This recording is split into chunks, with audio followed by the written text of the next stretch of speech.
爹，怎么样？打听清楚了没有？我们去哪家？哎呀，打听清楚了，都说唐记牙房好，价钱公道不说，还可以按客人要求修改图纸。那我们现在就去唐记吧。秦姑娘，留步！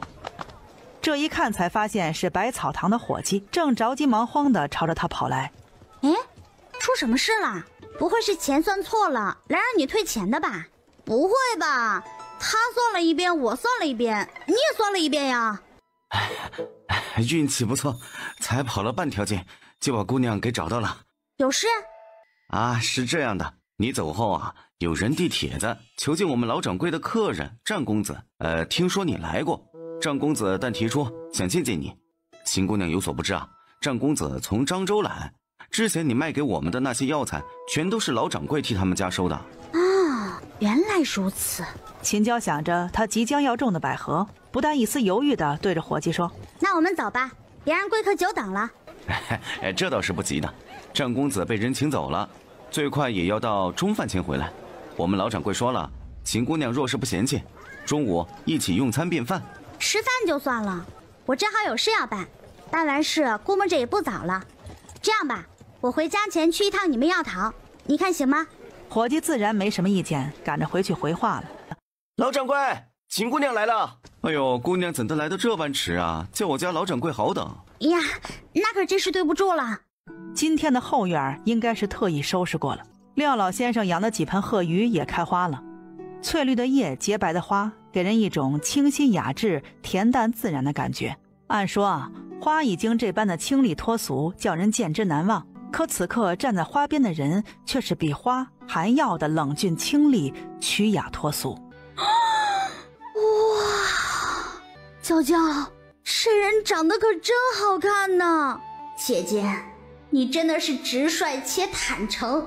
不过看惯美男的秦娇也不得不承认，眼前的男子确实长得不错。怎么来的这么晚？用过午饭了吗？吃过了的。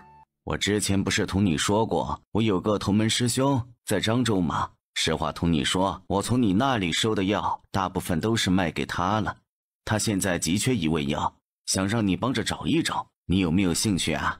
怎么会没兴趣呢？他这会儿可正缺银子呢。不知道缺的是哪味药材？麒麟，你过来，这就是你想见的秦娇，秦姑娘。秦姑娘，在下战麒麟。战公子好，这是我爹。待战麒麟同秦万岭见过礼后，秦娇又将望秋引荐给他。战麒麟依手行礼，望秋红着脸哆嗦着小腿肚，学着秦娇的样子还他一个万福礼。秦姑娘，你知道黑结草吗？黑结草？那不是位居9大仙草之首，拥有着药中黄金美称的铁皮石斛吗？知道。战公子需要的就是这味药材吗？不错，我要的便是这味药材，只要姑娘能找到，价格不是问题。对不起，这一样我觉得我们山里应该没有。黑结草喜温暖湿润气候和半阴半阳的环境，不耐寒，且一般都是在高山绝壁之上生长。我们村最高的山也达不到它的生长要求。我之前也只是想着碰碰运气，可听姑娘这样说，却觉得这黑结草只有姑娘能找着。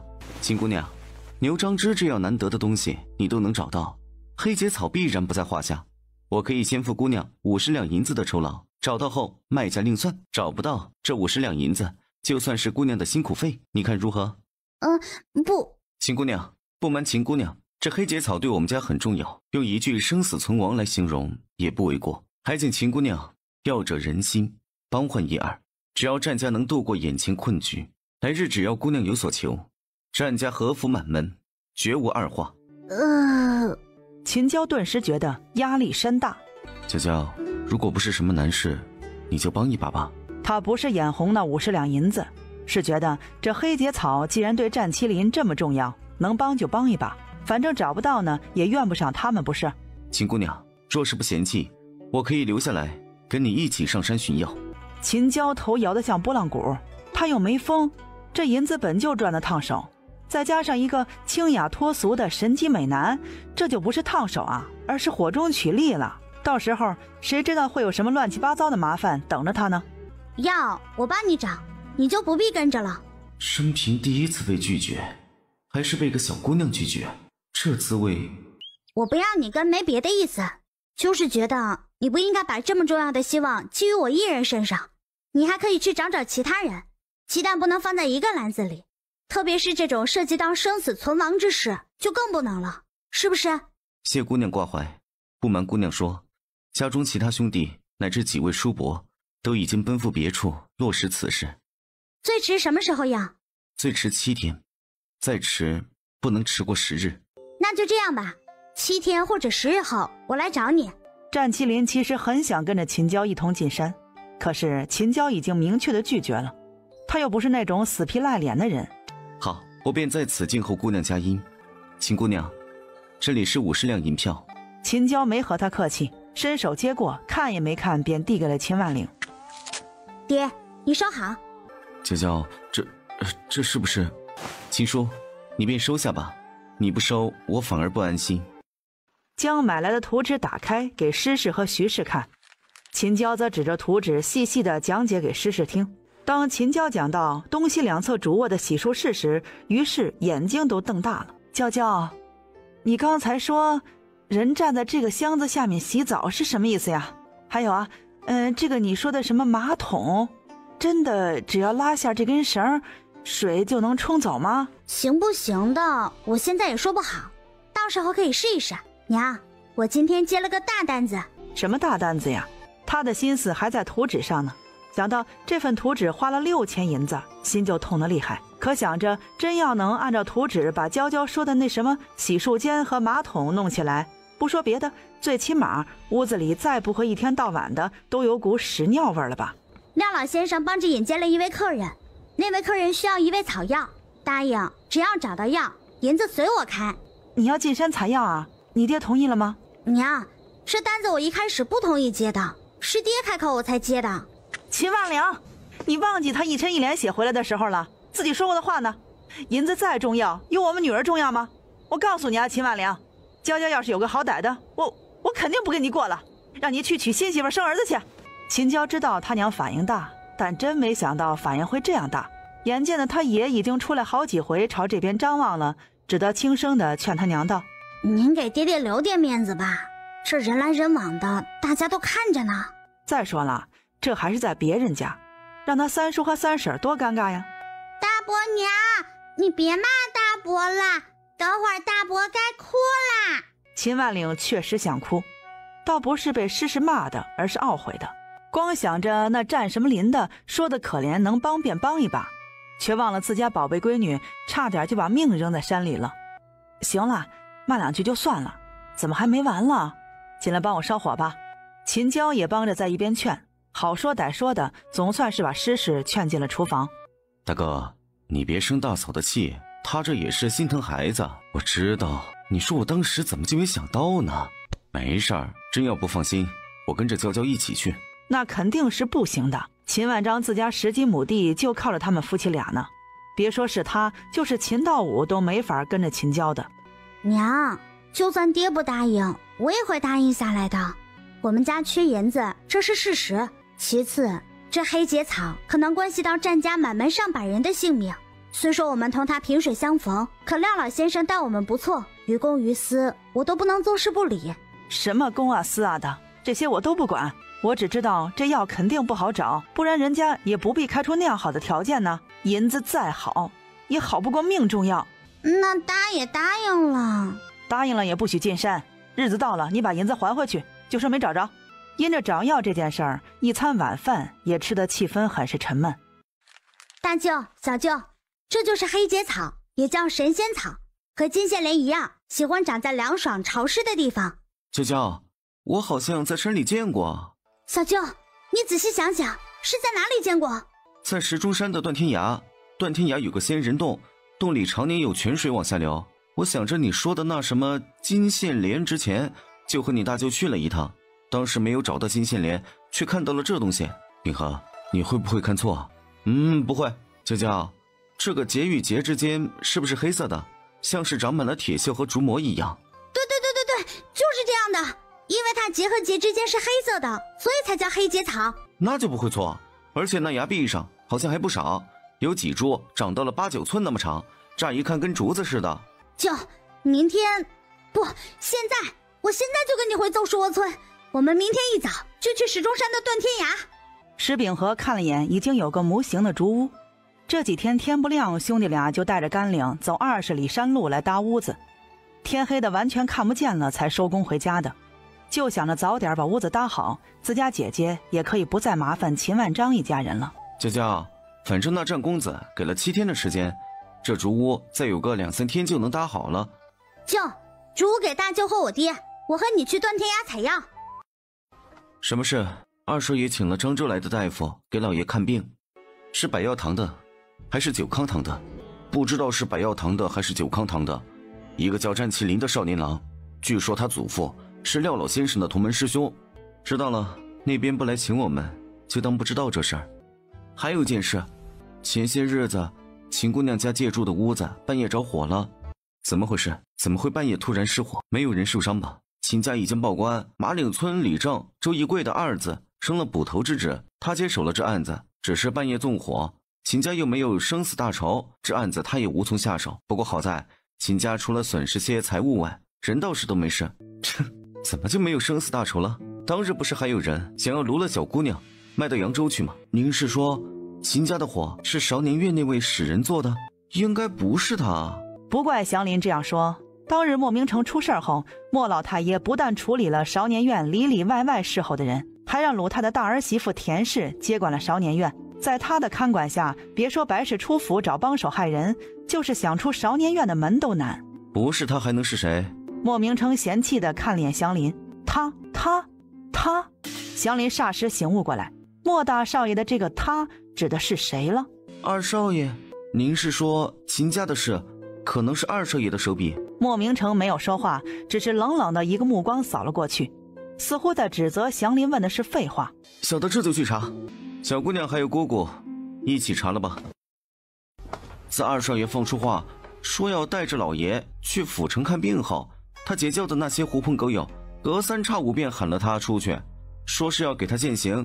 一伙人不是聚在蓬莱茶楼喝茶听曲，便是窝在春风楼呼杯换盏。秦姑娘出事的那个夜里，二少爷中午醉酒被送回家里，在屋里躺了几个时辰，半夜饿醒了，还让厨房煮了锅白粥。这也就是说，莫奇有不在场的证据。你会傻到自己赶几10里路去放火吗？贺武那里也查了，因为那日二少爷在您这里没讨到好处，回去二少爷便拿贺武撒气，让人打了他10几板子，前2天贺武才能下床，简直是无懈可击。可却正是因为这样无懈可击，才叫莫明成越发笃定这件事同莫奇脱不了干系。当然，这事到了这里再让祥林查肯定是查不到什么的，那就只有他亲自出手了。小姑娘的那个姑姑呢？就是之前打着秦姑娘名义上门来求见你，结果却被下人引去韶年院，被白氏看中要给老爷做妾的那个姑姑吗？除了这个姑姑，小姑娘还有哪个姑姑吗？哦，秦姑娘确实还有个姑姑，嫁在东田镇刘家。眼见莫明成目光冷刀子似的扫了过来，祥林连忙话锋一转的说道：秦姑娘的那个小姑姑在老爷出事后来过一趟，但并没有进府。没有进府？那是怎么知道她来过的？是蓬莱茶楼的小二说的。那天还闹出了不小的动静，因为那姑娘说的话句句不离老爷，小二这才把人记住了。恰巧我去打听二少爷的事，他就给说出来了。既不是莫奇，也不是秦熙如，那小姑娘家的这场火是谁放的呢？半夜放火已经不是单纯泄愤那么简单，而是奔着谋命去的。一日不将这人找出来，怕是小姑娘一日都不得安心。丽宇，你去少年院把莫奇带来，我要见他。门外候着的丽宇应了一声，便去办差了。小姑娘年纪小，才死只蚂蚁，怕是都要心疼半天。她那个姑姑却是个又蠢又坏的，这样的人活在世上实在浪费粮食。少爷想怎么做？扬州是个好地方。少爷，事情也未必就和秦姑娘的小姑有关，您宁可错杀，不可错放。祥林点头表示明白了。若不是那秦姑娘还是个才留头的小姑娘，他似乎都要怀疑这位大少爷是不是看上人家了。祥林离开没多久，丽宇回来了，看着空空如也的门口。他不肯来，小的没用，是我疏忽了。这趟不应该叫你去，应该叫鲁宁去才是。大少爷，人带来了，您是在屋里问话，还是在院里问话？进来吧，扔地上吧。砰一声响，鲁宁真就将人扔在了地上。你个狗奴才，我……声音戛然而止。莫明成缓缓走上前，摆了摆手，示意鲁宁退下。莫川，你知道吗？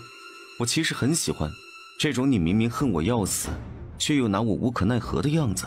小姑娘家的火是不是你让人去放的？没错，是我，就是我让人放的。你能拿我怎么样？我能拿你怎么样？莫明成找了一圈，目光停留在门后角落的门栓上，走上前捡起门栓试试手感，觉得还可以，这才转身朝已经站起很是得意的莫奇走去。莫川，你想干什么？你不是很想知道我能拿你怎么样吗？没等笑意扩散到眼角，他手里的门栓对着莫奇重重地抡了下去。莫奇虽然早有防备，可奈何莫明成出手的角度实在刁钻，愣是没能躲过，硬生生地挨了一棒子。没等莫奇痛呼出声，第2棒、第3棒、第4棒雨点子般的落了下来。莫川，你这个疯子，你有本事今天就打死我，不然我跟你没完！那丫头片子没死吧？我告诉你，只要我能活着出去，我弄不死你，我一定弄死她！二少爷，你差不多就得了，这事明明不是你做的，你为什么还要往身上揽？大少爷是什么脾气，你不知道？你哪回惹他得到过好？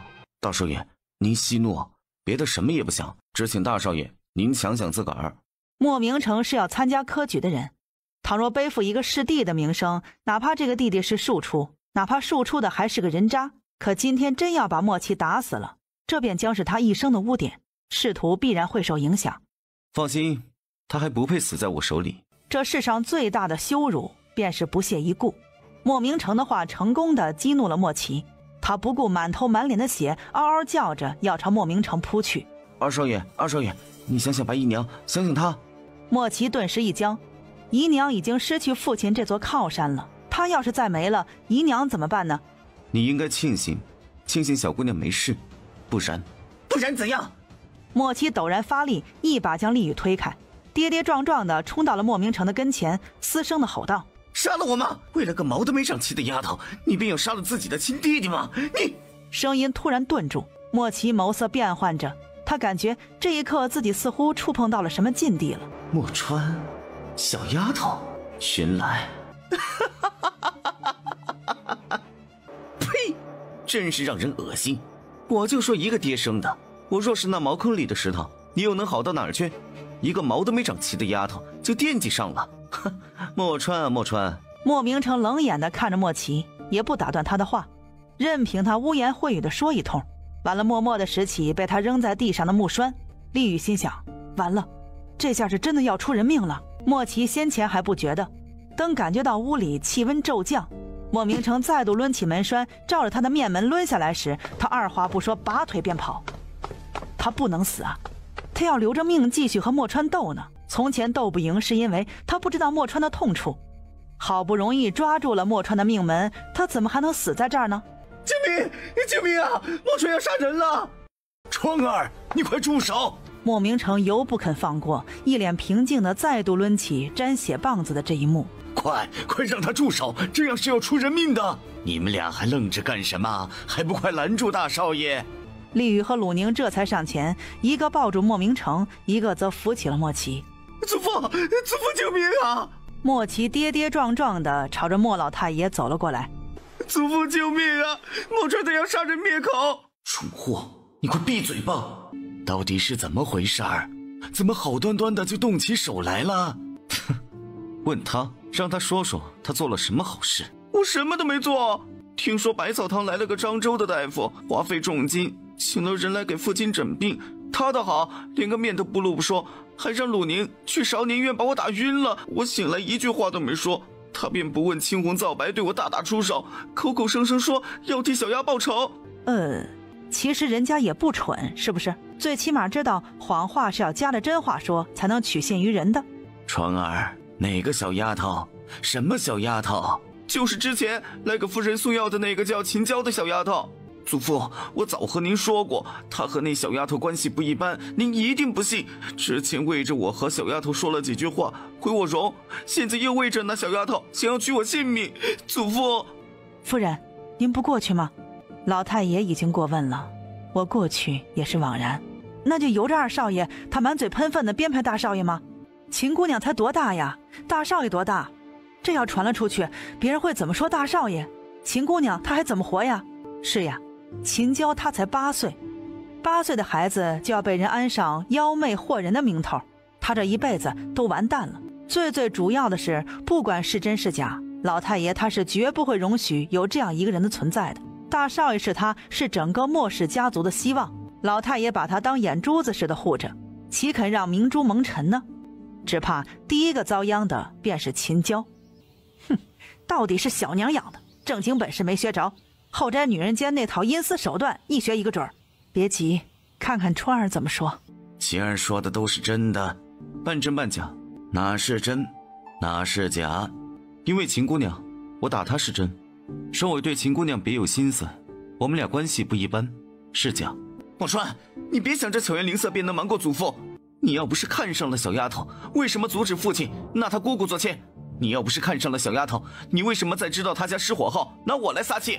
你不知道原因，那我便告诉你，你给我记住了，这辈子都别忘记了。秦娇救了母亲，是我莫名城的恩人，这辈子你和你那臭水沟里钻出来的娘，离她远远的，敢沾染她一指，我便断她一臂；敢让她有性命之余，我必不死不休。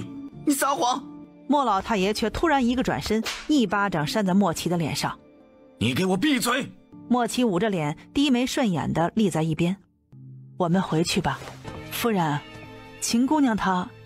放心吧，只要川儿够争气啊，老太爷就不会拿她怎么样。川儿的那番话，又哪里仅仅是对莫奇的警告呢？同样的，他也在警告老太爷，他要护的人谁都动不得，便是莫家当家人莫老太爷，他也不可以。小姑娘，小姑娘，你过来，我有话和你说。婶子，你喊我。白寡妇忙不迭的点头。婶子，你有事？哎，那个，你是秉仓的外甥女秦娇吧？秦娇点头。娇娇，我和你大舅的事儿，你家里知道吗？秦娇霎时瞪大了眼，他舅什么时候跟个有夫之妇好上了？你和我大舅什么事啊？哎，是这样的，我男人石增广3年前没了，开春的时候我就放了话出去，说想要招个男人上门。不过我还是比较中意你大舅的，也不为别的，就是你大舅人老实。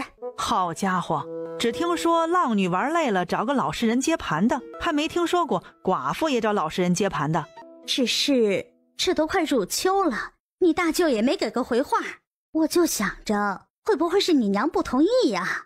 别人我是想招赘的，不过你舅舅我倒是愿意嫁进来。所以你来找我是什么意思呢？是想我替你问问我大舅，还是想我替你问问我娘啊？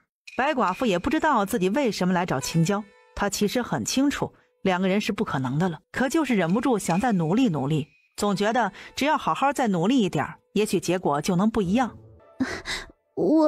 你跟你娘说一声，我是真的看中你大舅的人了，并不图他别的什么。秦娇才要开口，身后却响起施秉和的声音：娇娇，你在那儿干什么呢？还不快过来洗脸吃饭？白寡妇听到了施秉和的声音，脸色一白，转身便走了。白寡妇之前来找过施秉仓，因为知道自己如今优势全无，就想着用点手段把生米煮成熟饭，结果被施秉和给识破，抡着拳头将他赶了出去，以至于他现在见到施秉和就怕。秦娇却不肯就此甘休，孤儿寡母固然可怜，可那不代表你便可以示弱行凶啊，特别是欺负到他敦厚善良的大舅头上。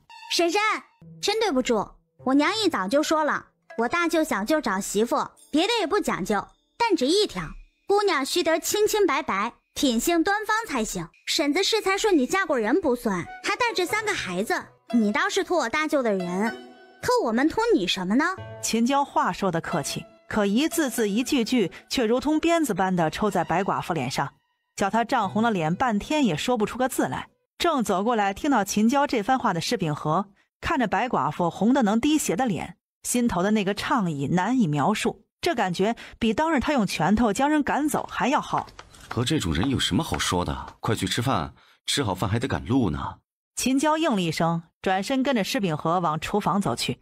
白寡妇羞得恨不得能找个地洞钻进去，四下里看了看，眼见没人注意他这边，这才掩着脸逃命似的往自家跑去了。救生三人赶在最早的一批人里到了乌石镇，直奔百草堂。哦，秦姑娘，怎么是你啊？我还想着这是哪个患者这么早就上门求医呢。哎呦，您二位也来了。小哥走。早。秦姑娘是来找老掌柜的吧？您稍等，我这就去喊人。秦姑娘，黑结草找到了吗？回公子的话，民女幸不辱命。啊！虽然满怀希望，可当这一刻希望变成了现实，战麒麟却有片刻的呆滞，没能回过神来。等回过神，他突然上前，一把将秦娇抱起，转起了圈圈。太好了，秦姑娘，你是我们战家全族上下的恩人。施秉仓和施秉和被眼前的一幕给惊得忘了反应了，但很快兄弟俩便齐齐地回过神来，连忙上前将秦娇从战麒麟的手里抢了下来。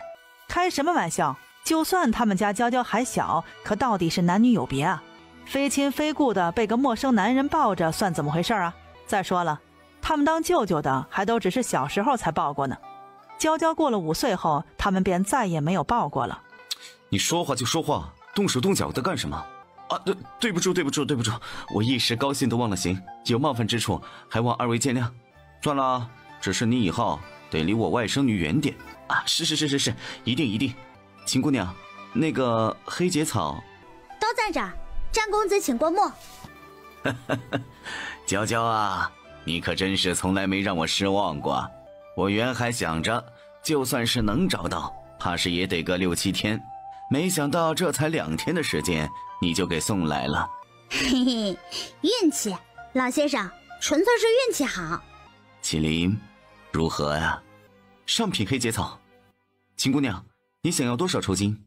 战公子打算给多少？1000两如何？当然，你若是不满意，你可以再出个价。秦娇缓缓地伸出一根手指。1万两。在场之人齐齐变色，施家兄弟俩也跟着变了脸色。施秉仓便要开口100两。随着秦娇话声落下，施家兄弟俩齐齐地松了口气。这不大好吧？挺好啊，毕竟我们日后还有生意要合作的，是不是？100两银子，应秦娇要求给的是5两、10两、20两小额银票。大舅，说好了的，这100两银子归你和小舅，您快收好了，这可是您和小舅的老婆本儿。施秉仓霎时间涨红了脸，被自己外甥女一再的催婚，全天下除了他，怕是再没有别人了吧？师叔，麻烦您帮忙安排下，我打算即刻启程赶回漳州。不直接去帝京？不了，秦姑娘交货的时间比祖父规定的日期还要早，我还是回漳州好。廖永贵听了不再言语，转身去安排沿途的事宜。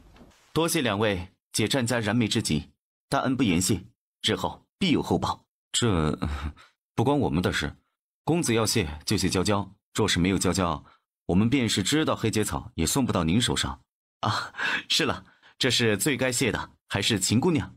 话落，便转身打算再向秦娇道谢，不想却被秦娇抬手阻止了。银货两讫的事，公子不必挂怀。不过您真心想谢，眼下确实有件事需要麻烦您。什么事儿？你说，只要我能办到，绝不含糊。是这样的，我不知道老先生有没有同公子说过，我打算种中庭的事情。说过的，怎么？可是遇上难处了？确实是遇到难处了，我没有中庭的种球。我想请詹公子帮忙，在漳州买2000斤的种球，让人送到乌石镇，不知道可不可以？就这事？没错，就这事儿。战麒麟没有立马开口，而是想了想，才开口说道：可以，我回到漳州后，立刻安排人手去办这件事，尽量赶在下月中旬前送到，不耽搁你下种的时间。另外，你刚才也说了，我们还有生意要合作，不如就从这中庭的生意开始吧。你看这样行不行？中庭种球由我们家提供给你，来年的中庭也由我们家收购，价格按1分银1斤算，如何？这可真是啊，授人以鱼不如授人以渔。如此，我先谢过詹公子。秦姑娘，这是我在漳州的地址，你日后若是有机会去漳州，务必来找我，容我尽一尽地主之谊。好的，倘有机会，必上门叨扰。辞了战麒麟和廖老先生，秦娇一行3人出了百草堂。施秉仓到这个时候都不敢相信，这一切都是真的。100两啊，足足100两，这是他从前做梦都不敢梦到的事儿啊！哥，我们也买头牛吧，我们就3亩旱地，买牛干什么？施秉仓想都不想便否决了施秉和的提议。不买啊，这钱留着盖房子，等娇娇他们家房子盖好，我们立马也把新房子盖起来。秦娇却突然说道：大舅小舅，你们有没有想过离开邹氏窝村？娇娇，为什么突然这样说？你是不是有什么好主意？秦娇很早之前就在心里替2个舅舅想了想他们的未来。2个舅舅都是憨厚有余，灵巧不足，种田没有问题，做点针头线脑的小买卖也没问题，但想要大发展却是有点困难。舅舅，100两银子足够您和小舅在镇上安家了。我觉得你们完全可以考虑把家搬到镇上来。搬镇上来？兄弟俩齐齐地呆了呆。是的，水往低处流，人往高处走。邹氏窝村太穷了，就算你们拿着100两银子盖新房买田地，想要娶一房好媳妇也还是难。可要是搬到镇上来就不一样了，十里八村的有的是人想把姑娘嫁给你们做媳妇。兄弟俩你看看我，我看看你，眼里有着不容错失的心动。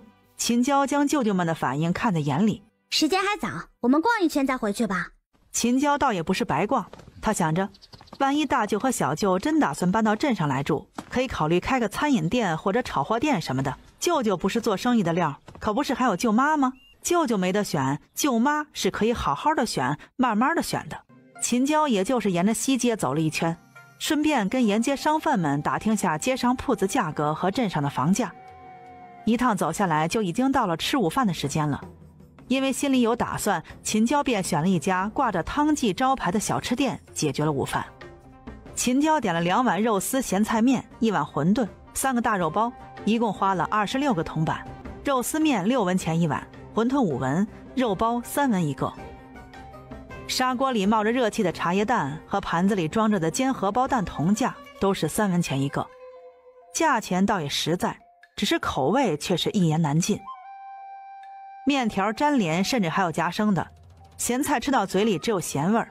馄饨和肉包一口下去，鲜香皆无，倒是有着淡淡的肉骚气。秦娇暗暗地摇了摇头，看脸店内空了一大半的桌椅，很是怀疑这家店还能开多久。施氏兄弟俩却是鼓着腮帮子，痛痛快快地大吃了一顿，3两口便扒光了碗里的面，有猪八戒吃人参果一样的吃完面前的大肉包。娇娇，怎么不吃了？吃不下了，小舅给您，您替我解决了。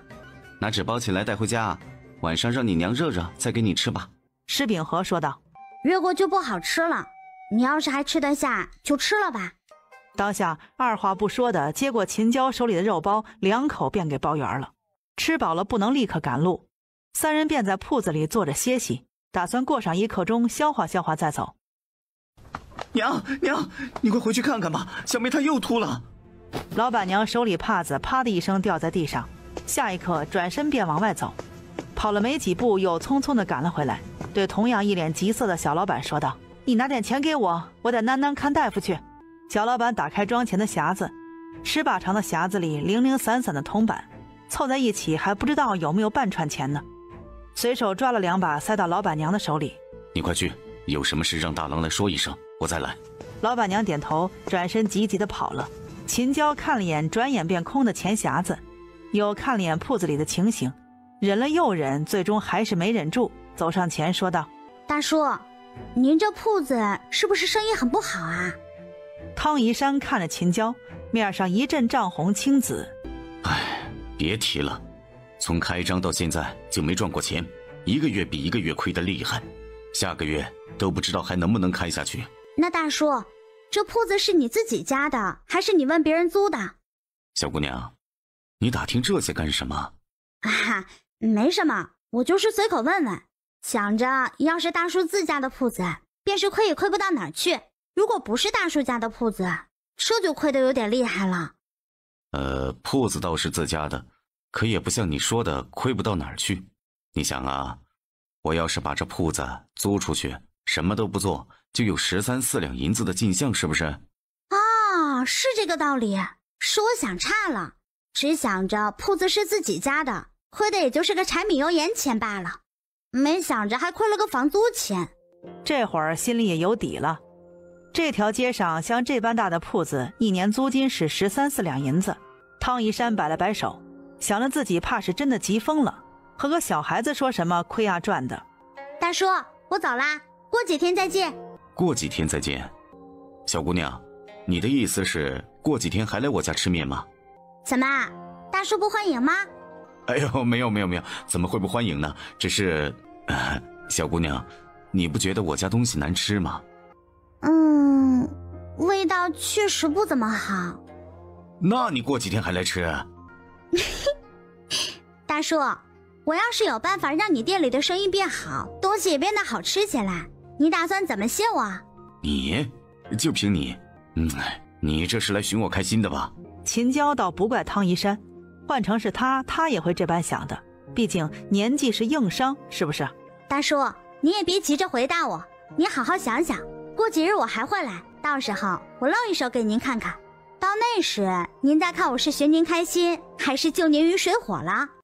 赶在太阳落山前，救生3人回到马岭村。早上蓉蓉说你们去了镇上，等我追出来呀，便没看到你们人了。怎么样，事情都顺利吗？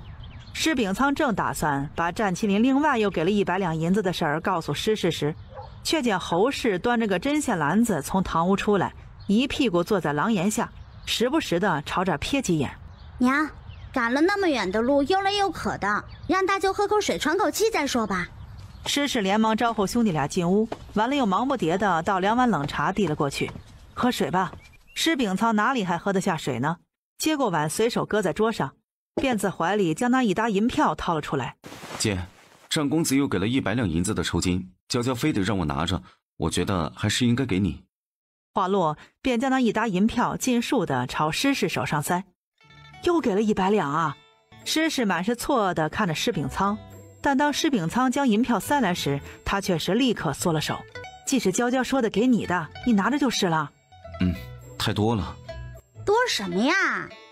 要是您和小舅打算搬去镇上，这100两也就只够买一幢宅子，外再添上几亩水田，娶媳妇的银子还得再想办法赚呢。秉仓，你要搬镇上去啊？没有姐，这事我还在考虑呢。考虑什么呀？依着我的意思，就按娇娇说的办。施氏和施秉仓齐齐朝施秉和看了过来。施秉仓问道：秉和，你想搬镇上去？啊，自然是想的。那你呢？施氏看着施秉仓问道：你也想吗？施秉仓犹豫着没有开口。他自然也是想的，只是他不能光想自己，还要想想姐姐姐夫一家人。这100两银子本就是因着外甥女才赚到的，如果就这样全都花在自家兄弟俩身上，他实在臊得慌。施氏看着没有否认也没有承认的施秉仓，心里明白他必然也是想的，只是可能因为别的顾虑才一时下不了决心的。那就搬镇上去吧，本来在凑树窝村呀，你们也是没产没业的，还不如搬去镇上从头来过。再说了，住到镇上就是说媳妇儿也容易说呀。提起说媳妇儿的事情，施氏看了眼一侧的秦娇，娇娇啊，你去外面看看道信，别让他走院子外面去了。这是想要打发走自己，好说悄悄话吗？秦娇暗笑，起身走了出去。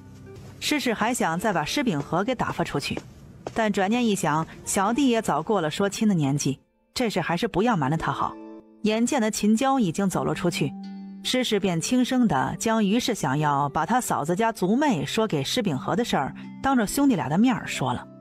三弟妹的为人呐，我信得过。他既然说那个曾姑娘是个好的，那肯定就是个好的，但到底是望门寡，而且是要同你过一辈子的人，好不好的还得是你说了算。施秉仓哪会想到幸福来得如此突然呢？好半天都没能回过神来，等回过神，一张脸早就已经胀成了猪肝子。长姐如母，我听你的。这意思也就是同意了这桩亲事了。施氏脸上绽起抹笑，正在打趣大弟的几句，余光处却看到满脸羡慕的施秉和，顿时取消打趣施秉仓的心思，转而对施秉和说道：秉和呀，你别急，等把你哥的亲事办了，姐就给你啊相看起来。姐，我不急，媳妇儿嘛，只要日子过得好了，迟早都会有的。施氏看着笑容灿烂的施秉和，想到过去10几年兄弟俩脸上的笑，加起来呀都没这1个月的多，心里顿时五味杂陈。是啊，只要日子过好了，什么都会有的。屋外偷听完的秦娇不高兴地撇了撇嘴角，这事情他早就知道了，为什么还要把他打发出来呢？娘回来啦！阿信乖不乖呀？乖的。阿信，哥哥，快来吃乌肚子，哥哥摘了好多。屋里施氏3姐弟听到动静走了出来。回来了。没看到秦万章的身影，少不得问道：万章他怎么没和你们一起回来呀？地里还有点活，我和孩子们先回来。看到施氏身后的施家兄弟俩，便随口问了句：怎么样，都还顺利吗？施秉仓目光闪烁着，不敢同于氏对视。顺利的。于是不由得目生疑惑。施氏知道自家弟弟怕是害羞了，便笑着道：行了，你们俩也别在这傻站着了，去割几把茅草回来。不等于是开口阻止，施秉仓忙不迭地取了挂在墙上的刀，喊了声施秉和，大步地走了出去。娇娇买了肉回来，你看看要怎么烧啊？说着话转身朝厨房走去，于是跟着走了进去。走，进屋，我给你们吃好吃的。秦荣眼睛顿时一亮，秦道武却是笑着问道：你又买了什么呀？我买了7味斋的猫耳朵，你们尝尝好不好吃？7味斋是镇上开了年数最长的炒货店。秦娇既然有打算想开炒货店，自然便要尝尝别人家的味道。是故他不仅买了猫耳朵，还买了炒花生、炒瓜子、炒蚕豆、炒板栗。娇娇，你不会是把他们家有的都买了个遍吧？没有，我倒是想每样都买点的，我大舅不同意。娇娇姐，你这样是不对的，有钱也得省着点花。秦荣小声地说出他哥想说不敢说的话。好吃好吃，我都喜欢吃。秦娇被逗得哈哈大笑不止。秦娇的笑声传到侯氏耳朵里，他对着于氏家的方向重重地啐了一口：呸，丧良心的小贱人，等着，有老娘收拾你的那一天。娘，您知道吗？秦娇又带着施家那2个要饭的去镇上了。这个没良心的白眼狼，他怕是早忘记了自己姓什么了。秦娇的笑声还在继续着，不多时又响起秦荣、秦道信的笑声。侯氏恨得牙痒痒，却又无可奈何，只得碎碎念道：真是老天没眼，怎么就没把那一家子全都烧死呢？娘，您说那火会是谁放的呀？我怎么知道是谁放的？我要是知道是谁放的，我天天给他上3炷香，让老天爷保佑他长命百岁。不是您？你瞎想些什么呢？我倒是想来着，可让你爹知道了，有我好果子吃吗？那又会是谁呢？管他是谁，反正啊，跟他们有仇就是与我们有恩。你小哥的婚事啊，过几日应该就有眉目了。你呢？你到底是个什么打算呀？说起这件事儿，秦熙如就心烦。她想嫁人不假，可并不是什么样的人她都愿意嫁的。娘，我还是想去一趟莫家。你是真傻呀你！那莫老爷已经中风在床了，你去就是个端茶递水的下人，这辈子什么指望都没有了。莫老爷中风了，大少爷不是还好好的吗？就算大少爷不可以，那不是还有二少爷吗？总之我不管，您想要我嫁人可以，但这人得我自己选。你这个蠢货，莫家的少爷再好，是你能小想的？他们什么样的家世啊，什么样的人弄不到呢？就算能让你如愿以偿的伺候在身边，又能有几年的好日子过呀？娘，您怎的就这般看不起我？白姨娘能得莫老爷一辈子的宠，我为什么就不能呢？侯氏顿时哑然。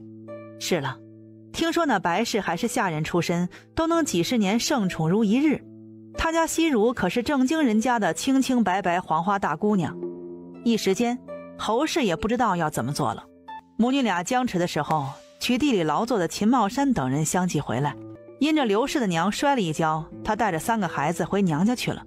这烧饭的活儿便落在秦西如和侯氏身上。一见侯氏往厨房走，秦西如便想偷偷溜走，却被侯氏给一嗓子喊住了：“你给我进来！这么大人了，连这像样的饭都做不出来，像什么话？我以后嫁人才不要一天到晚的围着锅台转呢。”我刚才好像看到施家两兄弟了，他们怎么来了？当然是来分银子了，你不知道吗？你那好孙女今天又带着那兄弟俩去镇上，回来啊，大包小包装了一箩筐，也没说送点来孝敬你这个亲爷。秦茂山顿时沉了脸，背着双手转身走了出去。娘，咱们自己过自己的日子不行吗？干嘛总要看别人家？别人家过得再好，跟我们有什么关系啊？放屁！那是别人吗？那是你爹的亲儿子，儿子不孝顺老子，说到天边去也不行。侯氏将手里的葫芦瓢啪的一声扔进清湿水缸，走了出来，站在廊檐下，扯着嗓子骂道：“没良心、遭雷劈的坏东西！也不想想是谁生了你、养了你，你真以为你是喝西北风大的呀？”秦茂山坐在廊檐下打着蒲扇，看着并没有阻止的意思。秦晚风一脸痛苦地闭了闭眼，深吸口气，他拔脚走了出去。正打算开口，却见到一道身影匆匆地朝着自家方向走来。走近了才发现，正是他拖着去说媒的柳媒婆。哎呀，快晚风，快给我倒碗水，我这走了好几里的山路呀，可把我给累坏喽。好，刘婶，你屋坐着喝。柳媒婆不是马岭村人，她家在南山村，同马岭村隔着10里地，是附近10里8村有名的媒婆。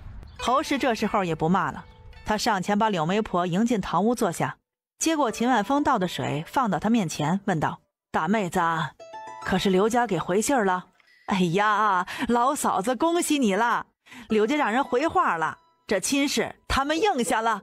刘家会答应，这是意料中的事儿。毕竟啊，这刘家是卖闺女，不是嫁闺女。是不是让你来拿生辰八字的？不是，刘家说了，他们家闺女八字是极好的，什么样的人啊都合得上，让你们直接拿着银子去下定就行了。至于日子啊，你们自己选，选好了同他们说一声便是。这是嫁闺女还是卖女儿呀？就算是卖女儿也……”娘，侯氏瞪了眼秦万峰，却也没接着往下说了。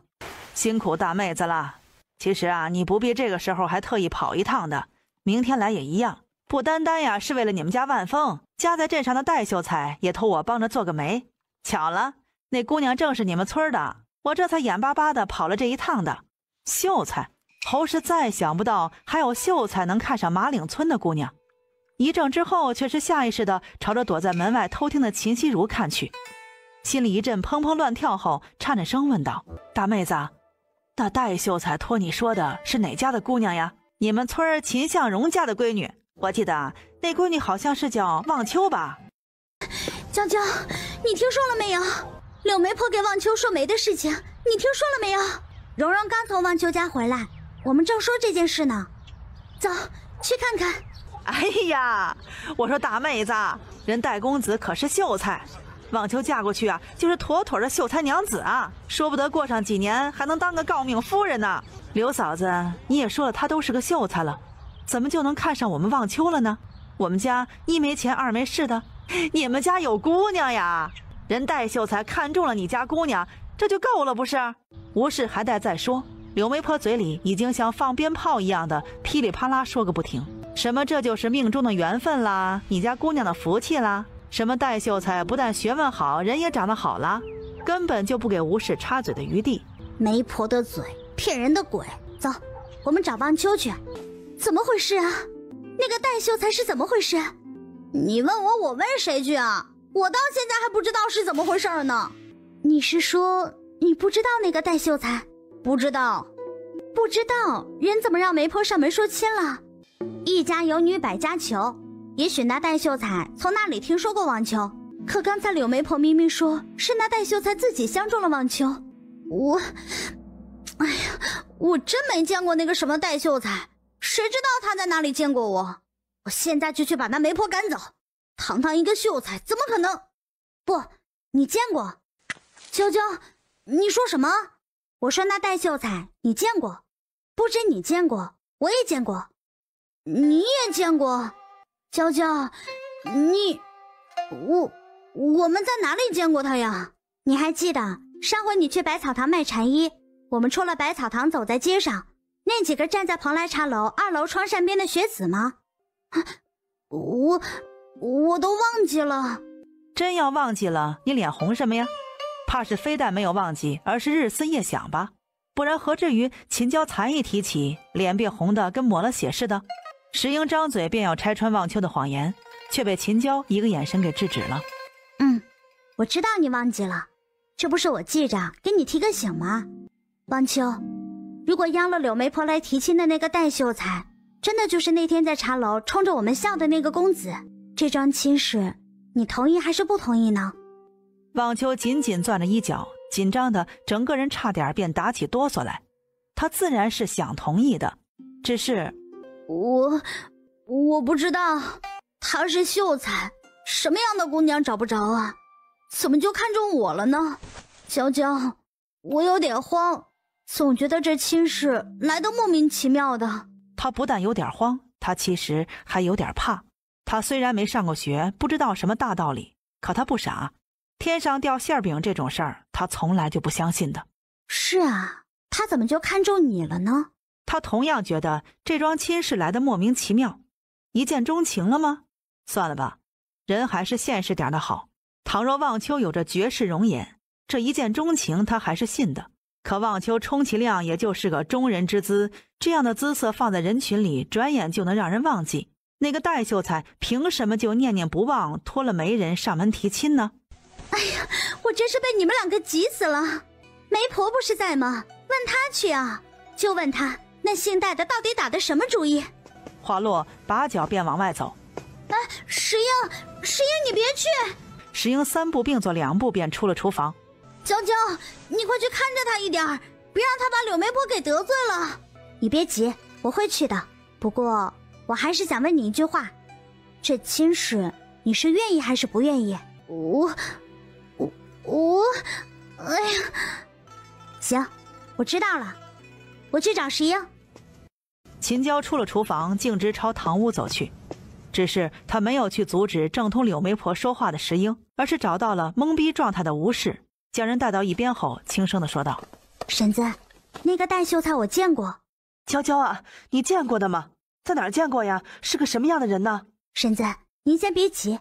秦娇安抚着略显慌乱的吴氏，看了眼屋里屋外围着看热闹的人，轻声地说道：婶子，柳媒婆来一趟不容易，您留她吃个饭，等大家都散了，我们再坐下来慢慢说。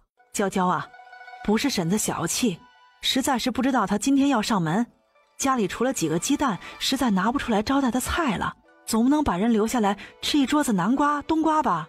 这个没事儿，我今天恰好去镇上割了肉回来，我回家去拿肉，你再让望华和望平抓几只癞蛤蟆，剥了皮剁碎炒一盘，也算是个荤菜了。石英，走，不早了，我们回家吃饭了。你等我一会儿，哎呀，走吧，这都什么时候了？婶子他们也要做饭了。吴氏这个时候也已经反应过来了，他上前对嘴里说着不早了，我也该走的，却连屁股都没动一下的柳媒婆说道：婶子呀，您看这天色也晚了，这时候回去晚饭肯定是赶不上了，不如在我家随便吃一口，您看如何呀？柳媒婆自然是求之不得，只嘴里却说道：哎呀，这怎么能行啊？不行，我还是回去啊，过几日我再来听你回信便是了。婶子，您跟我客气什么呀？也没什么好菜，粗茶淡饭的就是添双筷子的事儿。您坐下喝茶，我去做饭，马上就好了。你干嘛拉我走啊？不是说好了让我去问个清楚的吗？当着这么多人的面，你打算怎么问啊？是问那戴秀才是否有隐疾，还是问那戴秀才是不是有什么险恶用心？不然他堂堂一个秀才，怎么就会看上无才无貌的望秋呢？自然是不可能这样问的。石英，戴秀才对望秋是真心还是假意我不知道，不过望秋他却是动了真心的。怎么会啊？他连那戴秀才是谁都不知道，怎么就……石英，望秋14了，明年他就及笄了。可是吴婶和向荣叔好像一直都没有考虑他的婚事，望秋他心里早就着急了。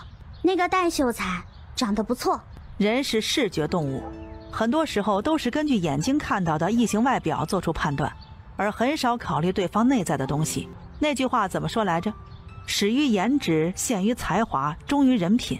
看，最先打动人的总是外表。望秋本就是思春的年纪，颜值和才华集于一身的戴秀才，没有早一步，也没有晚一步，恰巧就在这个点儿遇上了，且还是双向的奔赴。秦娇实在想不出他要用什么样的理由说服望秋放弃这桩亲事呢？娇娇，其实我上次去城里，有媒人找我萧婶，想把我说给县城家的公子，但我萧婶说齐大非偶。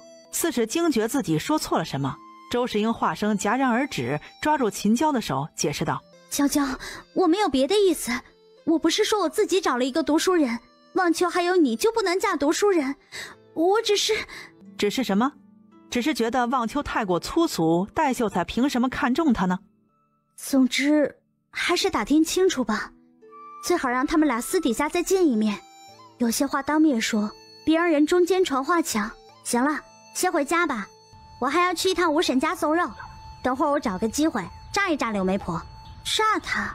你打算怎么炸她呀？自然是晓之以理，动之以利了。见周世英目光一亮，秦娇连忙收起玩笑的话，认真地说：酒后吐真言，我打算回头让向荣叔多劝他几杯酒，趁着他酒意正浓时，再好好问问他戴秀才的事。那你什么时候回家呀？哎呀，别管什么时候了，我晚上来和你睡，多晚我都等你。不是说定了亲就不能再随便出门吗？姐姐，你这已经不只是出门，你还在外面夜宿啊，这合适吗？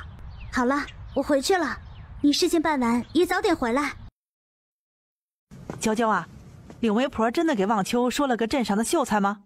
是的，说是一个姓戴的秀才，在镇上见了望秋一面后就相中了，打听清楚知道他是我们村上的人之后，这不就托了柳媒婆上门说亲了。娘，我割回来的肉没上完吧？快3斤的肉了，哪能一次性就吃完了？我割下一块腌起来了。那你给我吧，吴婶留了柳媒婆吃饭，我把肉拿去，好让她凑个荤菜。这么大的喜事儿啊，确实该留人吃餐饭的，只是那肉不多，要不再烧上条咸鱼吧。望秋害羞，不愿意和柳媒婆同桌吃饭。吴氏劝他陪一陪秦娇，秦娇却说她也不想上桌，她和望秋在厨房吃就好了。吴氏没办法，只得给两人每道菜都盛了小半碗出来。柳媒婆知道了，顿时赞不绝口，说望秋是个懂规矩的，还说啊，她只要一直这样懂事儿，以后就算是嫁进戴家，日子也一定不用愁。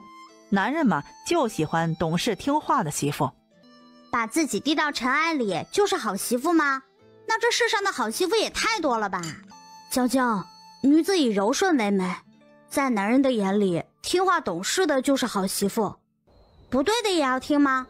比如说男人要纳妾，女人也要听吗？纳妾本来就是男人做决定的呀。娇娇，山都是可以被休妻的，你不知道吗？我知道啊，但可以在定亲前把话说清楚啊。比如你等会儿就可以同你娘说，这桩亲事如果她想答应，那就让柳媒婆带话给那个戴秀才，你的未婚夫未来不许纳妾，一生一世只能你一个人。这怎么可能呢？这根本就是不可能的。他不同意就不嫁呀。他娶你有他的条件，那你嫁他肯定也有你的条件，谈得拢就嫁，谈不拢就散。望秋眸子里顿时升起了一抹痛色，秦娇没有错过那抹痛色，顿时心头如同被针扎了一般，微微的刺痛起来。感情中谁先动心，谁就是输的。他几乎可以想象未来的望秋是如何的一败涂地的。姐，柳媒婆说了。他都说什么了？柳媒婆说那戴秀才学问也好，长得也好，可只有一点不好，他家里很穷，为了供他念书欠了不少外债，而且他只有一个寡母，那个寡母前段时间又生病了，戴秀才需要找个人成亲冲喜，顺带着照顾他老娘。娇娇，我不怕苦，你知道的，我从来都不怕苦，而且我会养癞蛤蟆了。秦娇嘴里如同吞了2斤黄连，满嘴苦涩。他对上望秋朝他看来的满是笑意和希望的目光，那句望秋他不是你的良配再也说不出口了。都说娶妻不娶伏地魔，嫁夫不嫁妈宝男，他他不敢说戴秀才一定就是妈宝男，可是寡妇养大且供出来的读书人，危险系数实在太大了。这是个没有试错机会的年代，一步错便是满盘皆输。不能嫁，一定不能嫁！我敢保证，只要望秋嫁过去，那个老寡妇一定会想着法的折磨她。她不会把望秋当儿媳妇看，只会觉得望秋是去和她抢儿子的。秦娇心想，这话说的，她差点都要怀疑石英姐姐是和她来自同一个地方了。我也觉得不能嫁，可是你没有看到望秋的眼神，我不忍心，也不敢说让她不要嫁的话。那我去和她说，我知道能嫁给自己喜欢的人是件太不容易的事，可是如果这份喜欢是以人生中所有的美好和幸福为代价，那还是不要的好。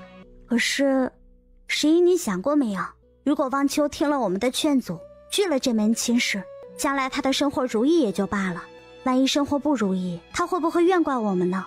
万一那戴秀才并非我们想的这般恶劣，而是真的仰慕望秋呢？石英张了张嘴，想要反驳秦娇的话，然胸中千言万语，却硬是一个字也说不出来。是啊，此刻他们以最大的恶意来揣测他人，倘若一切真就只是他们的揣测呢？他们拿什么去替望秋未来几十年的人生负责呢？所以说，路要自己一步步走，苦要自己一口口吃，除此之外没有捷径。娇娇，为什么我总有一种你不是你的感觉？胡说八道什么呀？我不是我，还能是谁啊？你看，你明明比我们几个都小，而且还小了很多，可是你看这几年在一起玩，从来都是你是主事的那个。还有时候你的话总是出人意料，就像你刚才说的，路要一步步走，苦要一口口吃。哎呀，你没听过什么叫少年老成啊？再有，你忘了我师父他是个老道士，人都说道士修今生，和尚修来世。老道士活到那个年纪，肯定看人看事都不一般。我学到点皮毛，不是应该的吗？哼，歪理。秦娇在心里默默地说了句，歪理也是理，甚至还有可能是真理呢。搬去竹屋前，借于氏家的锅和灶，施氏烧了几个简单的菜，就算是乔迁宴了。娇娇姐姐，你别走，我过2天就来看你们，好不好？好说歹说的，才让姐弟俩松了手。因为是过渡之所，秦万岭夫妻俩没有张扬，秦娇也没往外说。世故等村里人后知后觉地发现，连着2天都没见到这一家3口时，才知道秦娇一家人已经搬去狮子岭了。而就在秦娇他们家搬去狮子岭后的第3天，秦娇的大姑，那个嫁到东田镇去的秦玉茹回来了。说了多少次了，人回来就行，带这么多东西干什么呀？不是我要带的，是你的好女婿要孝敬你的。哎，满才怎么没和你一起回来呢？这个大女婿侯氏未必是真心满意的，但能让他拿来在村子里彰显下身份，显摆显摆，却是极好的。娘，回家去说吧，这太阳晒死了。哎呀，看我光顾着说话了，都忘了让你们娘俩进屋了。娘，大哥和大嫂他们现在住在哪儿啊？哎，爹怎么还不回来？秦万岭吃过早饭后，便去联系石匠、瓦匠以及木工师傅，中午饭都没回来吃。但眼见的天都要黑了，却还没见着人回来，秦娇不由得有些着急。是呀，按说早该回来了。话落，还不忘转身朝山路的方向眺望了一番。娇娇，你看看，那是不是你爹呀？秦娇拔脚便朝着山路走去。娘，是爹回来了，还有我大姑，我爹把我大姑也给领来了。你大姑？她来干什么呀？要说老秦家比侯氏更让他讨厌的人是谁呢？也就非秦玉茹莫属了。都说婆媳关系是千古难题，但其实更难解的却是姑嫂关系。施氏比秦玉茹大2岁，她嫁进来的时候，秦玉茹还在老秦家做姑娘。按说年龄相差无几的姑嫂，即便不能真的亲如姐妹，也不该太疏远才是。然施氏同秦玉茹的关系却不仅仅是疏远，甚至可以用仇人来形容。两人正式撕破脸，则是秦玉茹嫁到东田镇后的第2年。那时候施氏才生了秦娇，秦玉茹则怀上长子刘开远。按照乡下习俗，秦万岭这个做舅舅的去给秦玉茹送生。不想东田镇一户家境殷实人家的老姑娘却看上了秦万岭，打听到了秦玉茹的跟前。秦玉茹便在侯氏跟前鼓捣着让秦万岭休妻另娶。秦万岭自然是不能同意的。秦玉茹干脆让刘满才伙同刘家人给秦万岭灌酒，想趁着秦万岭酒醉把他送进了老姑娘的房里，逼秦万岭就范。不想秦万岭因为挂念施氏和才出生的女儿，借着尿遁硬是连夜走了几10里的山路回了马岭村。秦玉茹同侯氏仍不肯死心。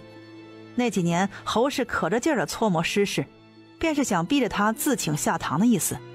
直到后来那老姑娘另嫁了他人，侯氏和秦玉茹才死了心，但却把一腔怨气都撒在秦万岭夫妻俩的身上。他答应过我不认他的。您别难过，先看看他的来意再说。老三后，都是我的错，我鬼迷了窍了。你大人不计小人过，宰相肚里能撑船，你别和我一般见识。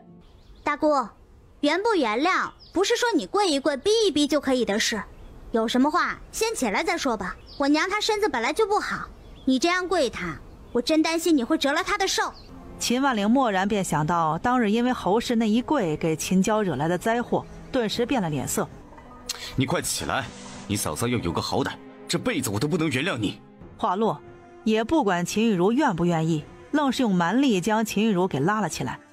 他大姑，我姐姐不是个得理不饶人的，可这事儿是她心尖上的刺，一时半会儿想要拔掉也不可能。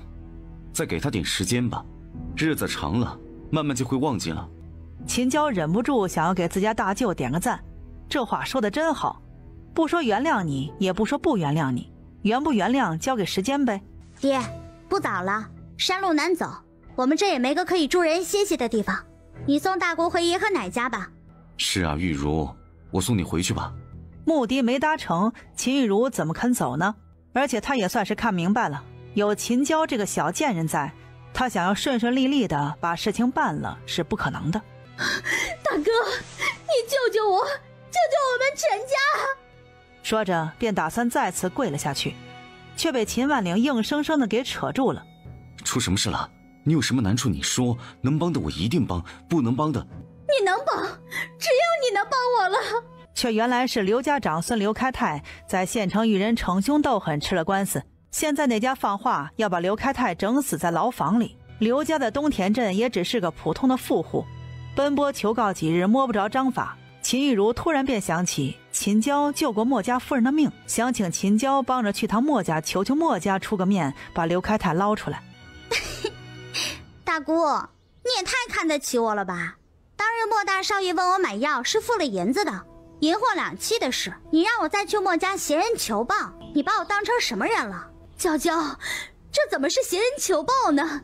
对墨家来说，这是一句话的事儿。大姑，墨家我肯定是不会去的，不如我给你指条明路吧。你去找李正爷爷，薛二叔他前段时间生了捕头，求他比求墨家来的简单。娇娇，我们若真有那么多银子，又何必来求着你去墨家呢？你便是不可怜你大姑，你也想想你表哥和表妹他们总不曾得罪你吧？你当初无所不用其极，逼着我爹休妻另娶时，怎么不想想我呢？大姑，你不能为了自己来为难我。先别说我有没有那么大脸求得动墨家人，就算我有那个脸，你又打算让我拿什么来还这份情呢？做人可以自私，但这份自私不应该伤害到别人。秦玉茹还在再说，爹，你送大姑回去吧，大舅和小舅还要回奏树窝村，我和娘该去做晚饭了。娇娇，回去吧，这事儿娇娇帮不了。别管秦玉茹愿不愿意，秦万岭到底还是把她带走了。哎呀，这世上怎么会有这么不要脸的人呢？他以为他是谁呀？还敢把主意打到你的身上来，这到底是人还是鬼啊？娘，咱们家的银票都在哪儿？您没有放在爹身上吧？娇娇啊，你担心什么？我担心大姑会问爹借钱。刘家吃上了官司，这年头看病都没有吃官司费银子。秦玉茹在他这里讨不到好，又知道他们家打算建房子，肯定会朝秦万岭开口的。秦万岭会不会拒绝，这事儿还真不好说。你爹不会那么糊涂吧？糊不糊涂的还真不好说。按说以他们家和秦玉茹的关系，他就不该把人往家里带，可这不还是把人带家里来了？不过你也别担心啊，你爹身上就几十个铜板，那些散碎银子和银票都被我藏起来了。秦娇长吁了口气，身上没钱就好，哪怕就是秦万岭却不过面子答应了秦玉茹借钱，他也能把这事儿搅黄了。狼心狗肺的东西，养他还不如养条狗呢，养条狗还能看家护院，养他这么大有什么用啊？姐，这是老刘家大房的事，刘开泰有他爹和娘呢，你苦心巴力的图个什么？我公公婆婆把这个长孙当眼珠子似的疼着，天天在家里摔盘子砸碗的，不把人弄出来，日子都没法过了。你们又不住一起，他摔盘子摔碗，让尽管摔去，反正你又听不着。胡说什么呢？那这次要是你姐能帮忙把事情解决了，你姐是不是在他们老刘家就是功臣？那现在怎么办啊？我早想过了，事情没这么容易就解决了。明天我再不用去求他们，我就不信了，死了张屠户得吃带毛猪不成？我去墨家，你去墨家，你去墨家能有什么用啊？那莫老爷，我找白姨娘，她一个姨娘能说得上话吗？说得上说不上的，总要试试是不是？实在不行，我就找大少爷，我诓他说是秦娇让我去找他的。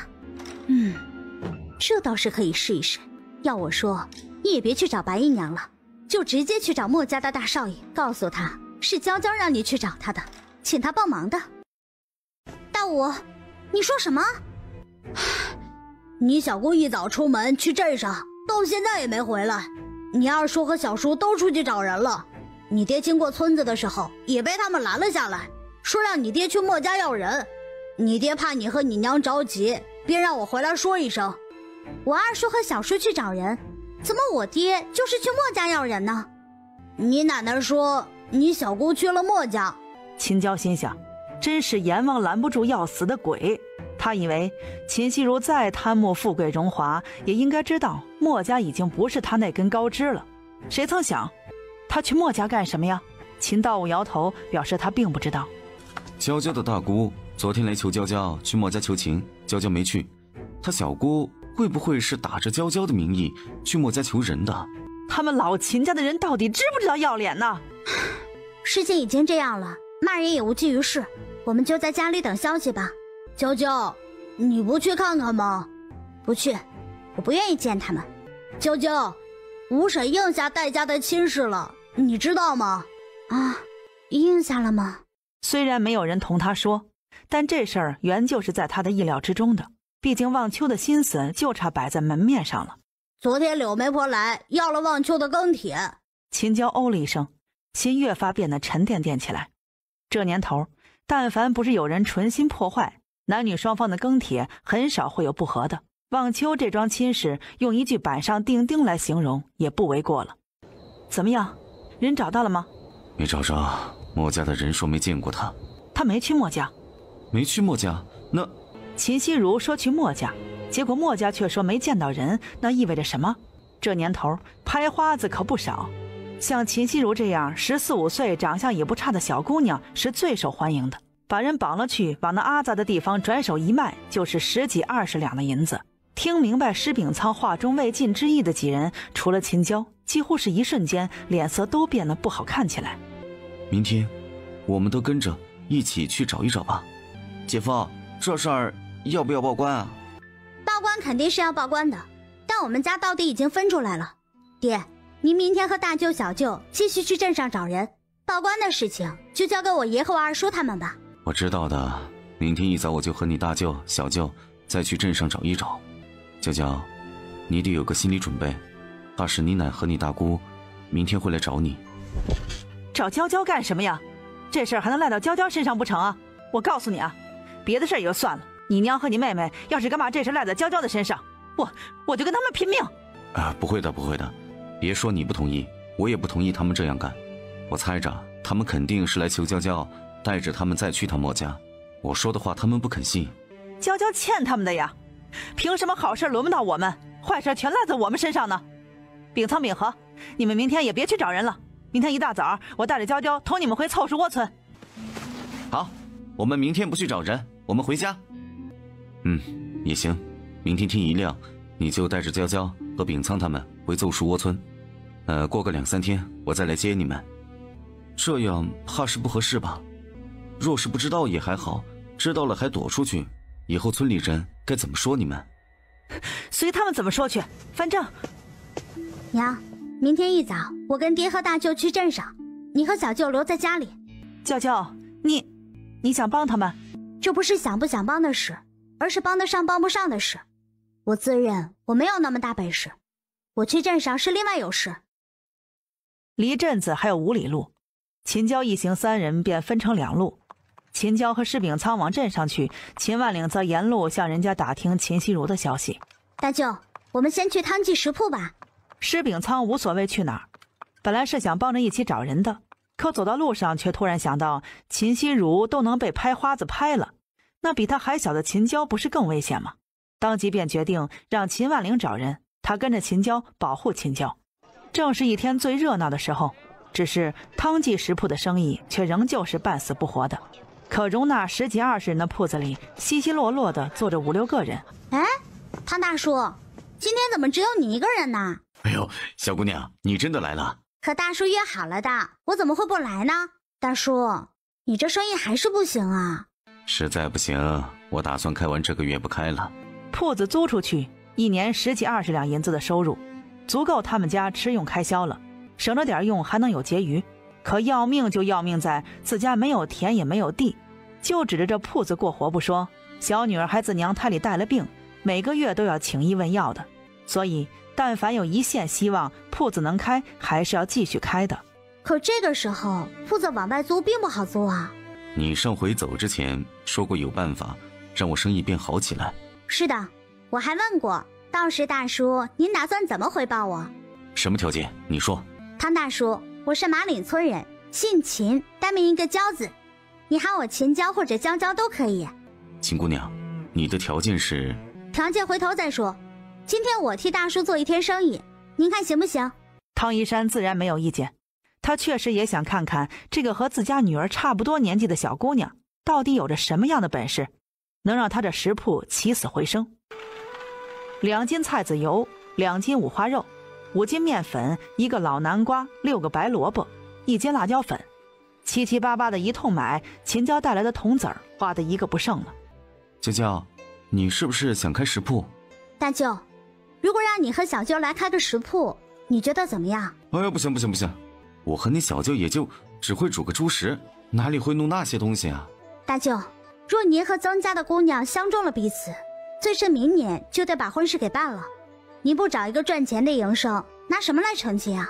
还有，小舅翻过年就20了，是不是也要把成亲的事提上日程？施秉仓心想，桩桩件件都要花银子，且还都不是小银子。我知道，之前我答应带着您和小舅一起种山丹，只是大舅你也知道，庄稼人都是靠天吃饭，我也不敢保证那山丹就一定能大丰收。再有，我是想着这吃食是现钱生意，您和小舅手里有现钱流通，万一有个急事需要用钱，随时都能拿出来，您说是不是？娇娇，你说的对。施秉仓虽然憨厚，但并不傻，秦娇几句话他便想明白过来，说白了就是鸡蛋不能放在同一个篮子里，免得一个不好全军覆没。秦姑娘，您买这么许多东西做什么呀？显一显我的本事，好和大叔您谈条件呀。面粉和糊放在一边备用，老南瓜刨皮切丝，白萝卜切丝，拿盐杀水后同南瓜丝一起拌匀调味儿。锅里倒入买来的菜籽油，起大火烧热，铁勺里依次加入面糊、南瓜、萝卜丝、辣椒粉，然后再淋一层面糊放到锅里炸，炸至两面金黄后捞起来放在一边沥油。秦姑娘，这是什么东西？油炸果。眼见出了汤一山还有几个吃好的客人围在边上看，便说道：您几位适才都在汤记吃过东西，这油炸果可以免费送你们1人1个。一听不要钱，几人忙不迭地伸手去拿。外酥里嫩，香脆可口，南瓜的香甜中透着些许辣意，又有萝卜的鲜咸适口，吃了一个忍不住还想吃第2个。小姑娘，你这油炸果怎么卖啊？这个秦娇早就想好了，大肉包3文钱一个，馒头2文钱一个，肉包有肉，馒头顶饱。他这油炸果也就是几个馋，肯定是不能卖的比他们贵的。大叔，1文钱一个。给我来5个，我带回家给我家几个娃尝尝。也给我来5个，我也带5个回去给家里孩子解解馋。我也要2个。可以的，大叔，您几位是第一批客人，只要一次性买了5个，我会额外再送1个，只是得让您几位排队等，我怕等一下万一人多了，我忘记谁是谁了。这就相当于5文钱买了6个，也因此即便是要排队等候，两人也没什么表示出不满的。很快便有人因为这边排起的队伍围了上来，一打听原来是新出的吃食，价格也不贵，只要1文钱一个，当即便决定也买上几个。很快队伍便排起了长龙，施秉仓负责收钱和打包，1尺见方的钱匣子不过是半个上午的时间就满了一半。直到秦娇卖出最后一个，还有人来买，一听卖完了，急忙问道：明天还有吗？明天没。有的，明天有的，你明天再来买吧，早点来啊。等打发了来问的人，汤一山踌躇地对秦娇说：秦姑娘，您有什么条件啊？汤大叔，您别急呀，这才哪跟哪儿啊，我这本事才只显了冰山一角呢。大舅，你吆喝几声？啊，娇娇，我吆喝什么呀？哎呀，你就扯着嗓子喊葱油面嘞，好吃的葱油面嘞，不好吃不要钱。外甥女，咱能换个活不？眼见施秉仓涨红了脸站在门口，几番张嘴却没能喊出一个字来。汤一山上前一把将人扯开，站在那儿气沉丹田的猛一嗓子喊开了：葱油面嘞，好吃的葱油面嘞，不好吃不要钱。这条街上卖吃食的不少，但卖葱油面的汤记是第一家，不好吃不要钱的葱油面更是闻所未闻。老板，你这葱油面怎么卖？怎么卖？4文钱1碗。面条在煮的过程中会吸收大量的水，2两面入锅，煮出锅便到了5到6两。秦娇就算是按3两1碗算，也是有赚头的。行，来1碗。说好了啊，不好吃不要钱的哈。那是，不好吃还怎么能要您的钱呢？来，里面请。客官，味道怎么样？好吃。等会儿说啊，容我先把这面吃了。随着一阵吃溜声响起，1碗面很快便入了肚，不过有点猪八戒吃人参果的感觉。想了想，抬手道：老板，再来1碗。哎，好嘞。秦娇拿起一边盘好的面团扔进锅里，对站在铺子外的施秉仓说道：大舅，您再吆喝一嗓子，就说葱油面嘞，好吃的葱油面，1碗不够，吃2碗嘞。大兄弟，我来吆喝，你去里面忙活，怎么样？施秉仓求之不得，连忙转身去了铺子里面。葱油面嘞，好吃的葱油面，1碗不够，吃2碗嘞。油炸果的热度仍在，又有了葱油面的加持，往常门可罗雀的汤记今天变得纷至沓来，引得周边店铺频频地朝这边张望。待看到掌厨的是瘦瘦小小的秦娇后，少不得同汤一山打听起来。街对面一条不起眼的巷子里，祥林看向青砖石墙前孑然而立的身影。您不过去吗？过去吃面吗？可以明天吃吗？当然，您如果想今天吃也是可以的，我把裤腰带放一放，还是能再吃1碗的。你的脸是拿你的脑子换来的吧？什么意思啊？祥林怔怔地看着莫明成，他的脸和他的脑子有什么关系啊？若是秦娇在场的话，他会告诉祥林，没什么意思，就是说你的美貌是拿智商换的，再简单明了些，你是个长得不错的蠢货。走，我们回家。不是来找那小丫头的吗？看样子是我们会错意了，人家是来找生财之道的，并不是。主仆2人转身朝着小巷深处走去，连轴转了一个上午带一个中午，秦娇站的脚底板都疼了。大舅，给我倒碗水喝吧，渴死我了。哎呦，我来。秦姑娘，我们来谈谈你的条件吧。汤大叔，我的条件只有一个，就是我大舅和小舅同你一起开这个食铺，利润分4-6分，你6，我们4，你看行不行？秦娇原本的打算是5-5，但想着不论是油炸锅还是葱油面，其实并没有太深的技术含量。再则这年头因物质匮乏，交通不便，平头百姓们并没有太大的口腹之欲。他如果提出5-5开，汤一山不同意之后来个依葫芦画瓢反而不好。但显然便是这4-6分，汤一山似乎也不愿意。他沉默着，久久的没有说话。汤大叔，这是大事，您回去同婶子商量商量，3天后我再来听您的答复，您看如何？好，3天后我们再说。大舅，你收拾一下，我们去一趟百草堂。施秉仓拿过装得满满的木匣子，开始一个铜板一个铜板的点起来。原想着也就800-900文吧，可最后的结果却是1300文之多。而就这还因为后面没有材料了，不然只怕卖的还要更多呢。秦娇也很高兴，他知道做吃食赚钱，但真没想到这么赚钱。大舅，怎么办？我有点后悔没说5-5分了。没事儿，你要是觉得亏，我们租铺子自己干。娇娇，这离和战公子约定的时间还早，现在就去百草堂干什么？秦娇去百草堂是想看着能不能让廖老先生帮着约莫名城见一面，并不是为着战麒麟的事儿，但他并不打算解释给施秉仓知道。我不是去问山丹的事情，我是想问问老先生，战公子的麻烦事解决了没有？施秉仓哦了一声，没再说话。就生俩一路往里走，到了跟前，秦娇正在举手轻敲黑漆门上的铜环，门却在这时从里面打开了。他不由得抬头看去，却在下一刻整个人愣在了原地。好巧，秦姑娘也是来看老先生吗？是娇娇吗？老头子时常同我提起你，来，快进来吧。奶奶好，我是秦娇。老婆子，是谁来了？老先生，是我和大舅来看您啦。小丫头，你自己进去吧，径直往里走就行，我送莫少爷出去，马上就回来。奶奶，您和我大舅先进去吧，我替您送莫少爷。话落，也不等老太太开口，便对莫明成道：大少爷，您请。莫明成寒星似的眸底有着一闪而逝的笑意，只是却快得叫人捕捉不及。他朝老太太施了一礼，便转身走了出去。秦娇连忙跟上前。莫明成惯是个沉得住气的，余光处瞥见眉头轻蹙，几番欲言还休的秦娇，不由得暗忖，还真是个有趣的小姑娘。秦娇确实挺为难的，便在此刻之前，他还一直想着要问问莫明成，他小姑失踪的事儿是不是他做的。可真的四目相对时，却又觉得他如果聪明，还是不问的好。就这样犹豫着犹豫着，眼见的桂花树已经在望，再有几步便要出了巷子，没忍住，秦娇还是开口了：我小姑不见了。我知道，昨天夜里你父亲来问过我家，我问过府中下人，都说没见着你小姑。秦娇心想，我当然知道他没来过你家，你大少爷做事儿会这般的拖泥带水吗？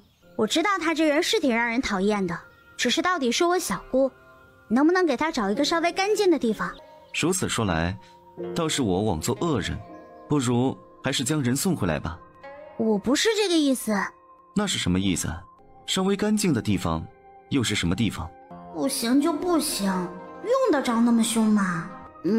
那个，对不起啊，是我的错，你当我什么都没说，该怎样就怎样吧。莫明成嗤笑一声，冷冷扫了眼犹如犯错般的秦娇，拔脚便走。微蕊的树枝亭亭如盖，翠绿浓荫下白衣似雪，雅致如松的莫明成，美丽的如同一道风景。秦娇却是用力地摇了摇头，这少年好看是好看，却是忒难说话，忒凶残。祥林赶着马车接走等在树下的莫明成，可真是气急之下，他重重地哼了一声，还以为怎么也会说声谢谢，结果却是跟他求起情来。他这算什么？狗拿耗子多管闲事吗？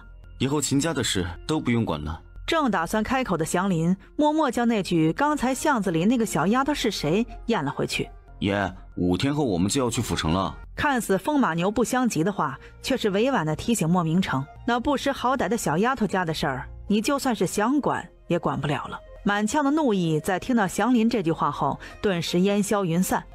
和个小丫头计较什么呀？可真是。大哥，辛苦你们一天了，娘已经做好晚饭，一起进去吃一口，歇歇脚再回去吧。明月，这是你大舅，这是你娇娇姐，这是你施家舅舅，快喊他们回家吃饭去。不要，大舅好臭！娘，我们回家。这一天，秦万岭身上的衣裳湿了又干，干了又湿，那酸爽的滋味还真是谁闻谁知道。秦玉茹闹了个大红脸，做事便要骂刘明月，被秦万岭给阻止了。孩子说的是实话，你别骂他，我和你一起回去跟爹说一声。娇娇和他大舅回家去，你嫂子等得该着急了。爹，那我同大舅先走了。娇娇，你这孩子，那是你爷爷奶奶家，出了这么大的事儿，你也不进去看看他们，安慰安慰他们吗？大姑，谁捅的娄子谁补，小姑又不是因为我被拍花子拍走的，凭什么我去安慰他们？本来还想再说几句难听的，但想想秦玉茹可不在乎话难不难听啊，她在乎的从来就只有自己利益，如此何必浪费自己口舌呢？大舅，我们走吧。累死累活一天，没得个戏，反而落了一身埋怨，可真是谁生得像谁。往后这种闲事可千万管不得。娇娇，这怎么就是闲事了？那秦娇却已经和施秉仓头也不回地往前走去。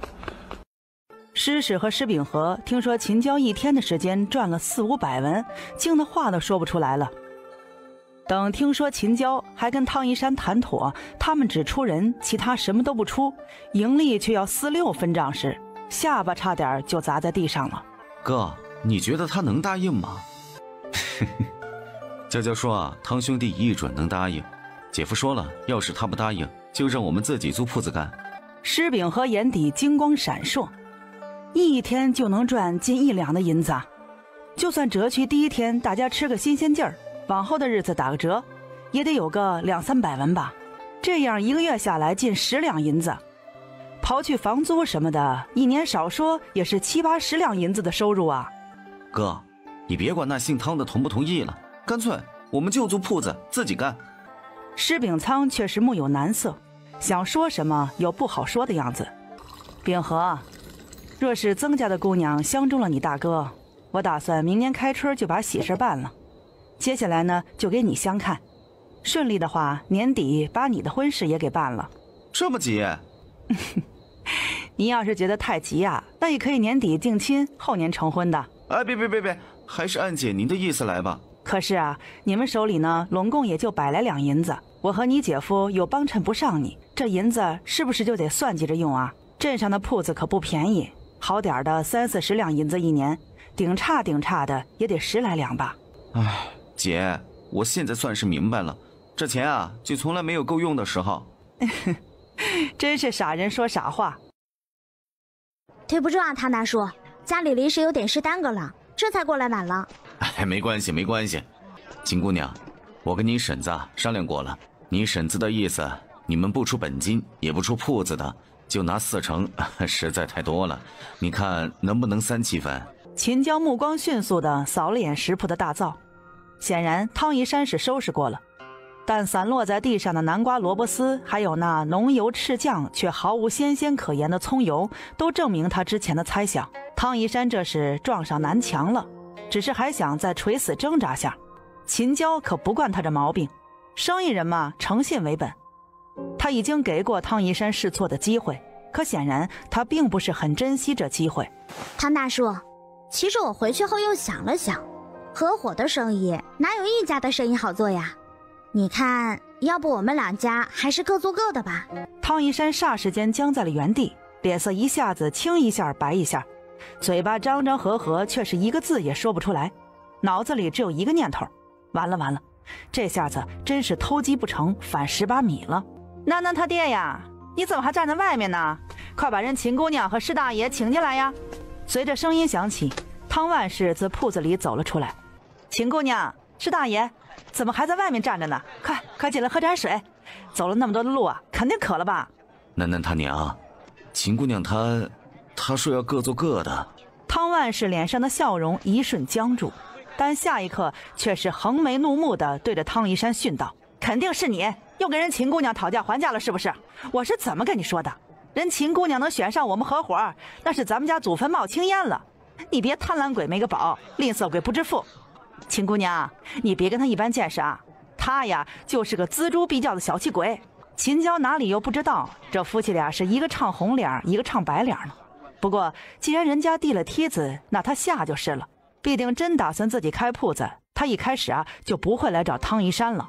那婶子，您是同意我的条件了？同意啊，100个、1000个、10000个同意啊。秦姑娘，你要是不放心，我们可以去签字画押的。婶子说到我心坎里去了，都说亲兄弟明算账，这字据立了，对你们家对我们家都好。正巧前面有一个替人写信的摊子，不如我们就去他那里立吧。汤万事原不过是随口一说，想不到秦娇顺水推舟地应了下来。一瞬的正冲后，却是痛快地说道：“行，依你。”婶子，你别怪我自作主张，我是想着，既然要做，那就得把我们铺子开成这条街的头一份，后面怕是还要麻烦老秀才给帮着写几个字，这才白送他一碗面的。娇娇啊，你可真是把你婶子给看小了。你婶子心眼呀还没那么小呢，一碗面而已，比起即将赚到手的钱，那又算得了什么呢？秦娇初时只觉得这汤万事不好相处，但眼下看来呢，人虽然不好相处，但却是个聪明的。既是个聪明人，那便好办多了。他有信心在大舅成亲拆分前，两家都能高高兴兴地把这钱给赚了。食铺仍旧叫汤记，只是秦娇没有急着开业，而是让老秀才写了张东主有事歇业3天的纸贴在了铺子外。等把这一切都忙完了，几个人坐在铺子里商量明天开张的事儿。汤一山提出让秦娇他们今天就别回马岭村了，到他家将就一晚上。秦娇这才想起他竟然忘记去白尺巷看房子了。白尺巷吗？可真是巧了，我家就在那附近，你们要是不累的话，我现在就带着你们去走一趟。大舅你怎么说？去走一趟吧，食铺做的是早起的生意，我和你小舅1天2天吃点没事，长久以往却不是事。是啊，端午之节便是要先把房子定下来。当下一行人便决定去白尺巷，一路打听着到了老卞头家。一进的4合院，坐北朝南，大门开在正中间，正房3间，东厢房3间，西厢房3间。老卞头腿脚不方便，便由卞老太太陪同参观。施大爷，您看这房子怎么样啊？不怎么样，太旧也太破了，怎么也不值80两银子。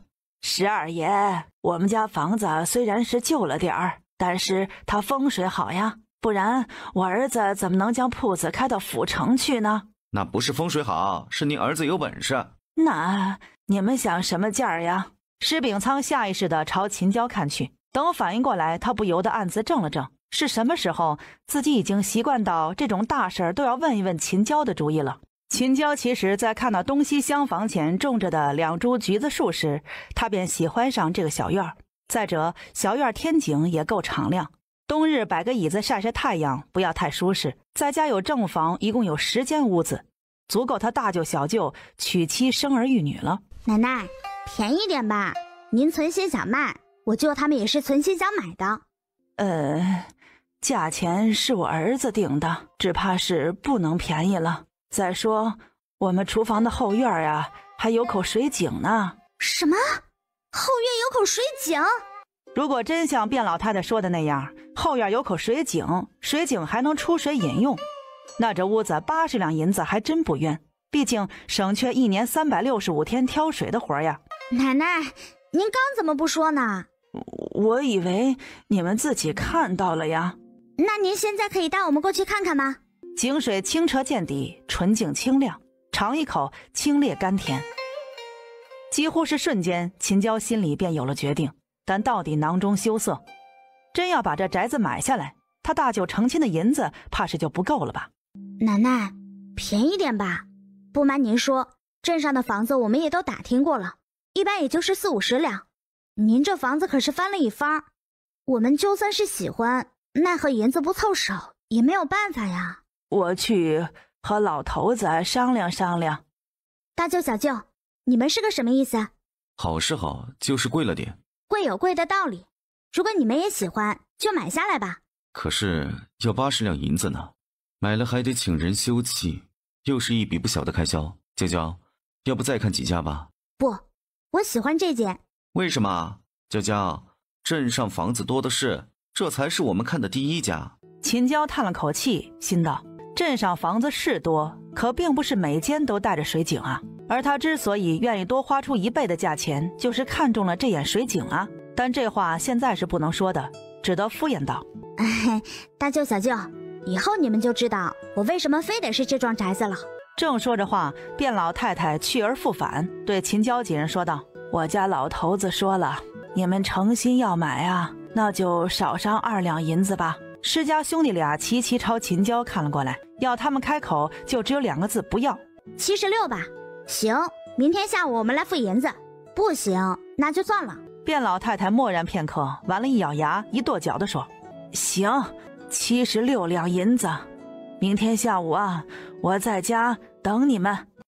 大良律，民间买卖土地房屋者，由买卖双方依卖价每1两交税银3分，由官府在契纸上盖印为证，其中卖主纳税银2分，买主纳税银1分，76两银子。施秉仓另外还要交给官府7两6分银，只把个施秉仓心疼的吐个气都感觉扯到心了。施秉和同样心痛，不过想到以后就能在镇上安家了，心痛就淡了许多。回头同汤大叔说一声，等房子过了气后，小舅暂时不去铺子里，找人在家里修房子，暂时便只有大舅你一个人去铺子里。娇娇，你不去了吗？秦娇还真不想去了，这2天累的她呀，骨头都快散架了。不过想归想，去还是要去的。虽说她手生，但到底能起个稳定军心的作用。我自然是要去的，只是大舅小舅，你们也知道，3天后便是我们家新房子打地基的日子，这个月再过几天就没了，月初便要开始准备种山丹的事情，我忙不过来啊。最主要的是啊，马上就立秋了，这一入了秋天就要变冷了，雨水也跟着多了起来，他到时候哪里起得了那么早呢？就算是起得来，那样泥泞的山路他真的不愿意走啊。娇娇，要不和你爹娘说一声，你跟我们一起住镇上吧。那怎么行？好不容易我们家盖新房子，我怎么也得住几天吧。还有那几亩地的山丹，我可就指着它让我发家致富奔小康了。发家致富奔小康？发家致富我知道是什么意思，那小康是什么？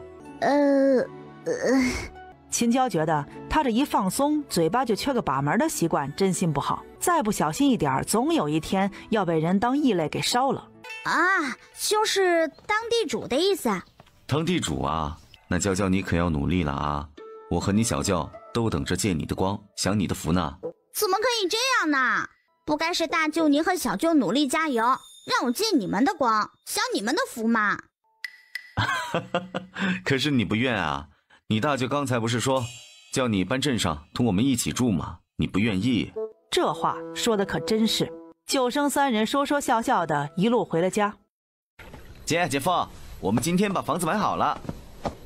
施秉和等不及的开口说道。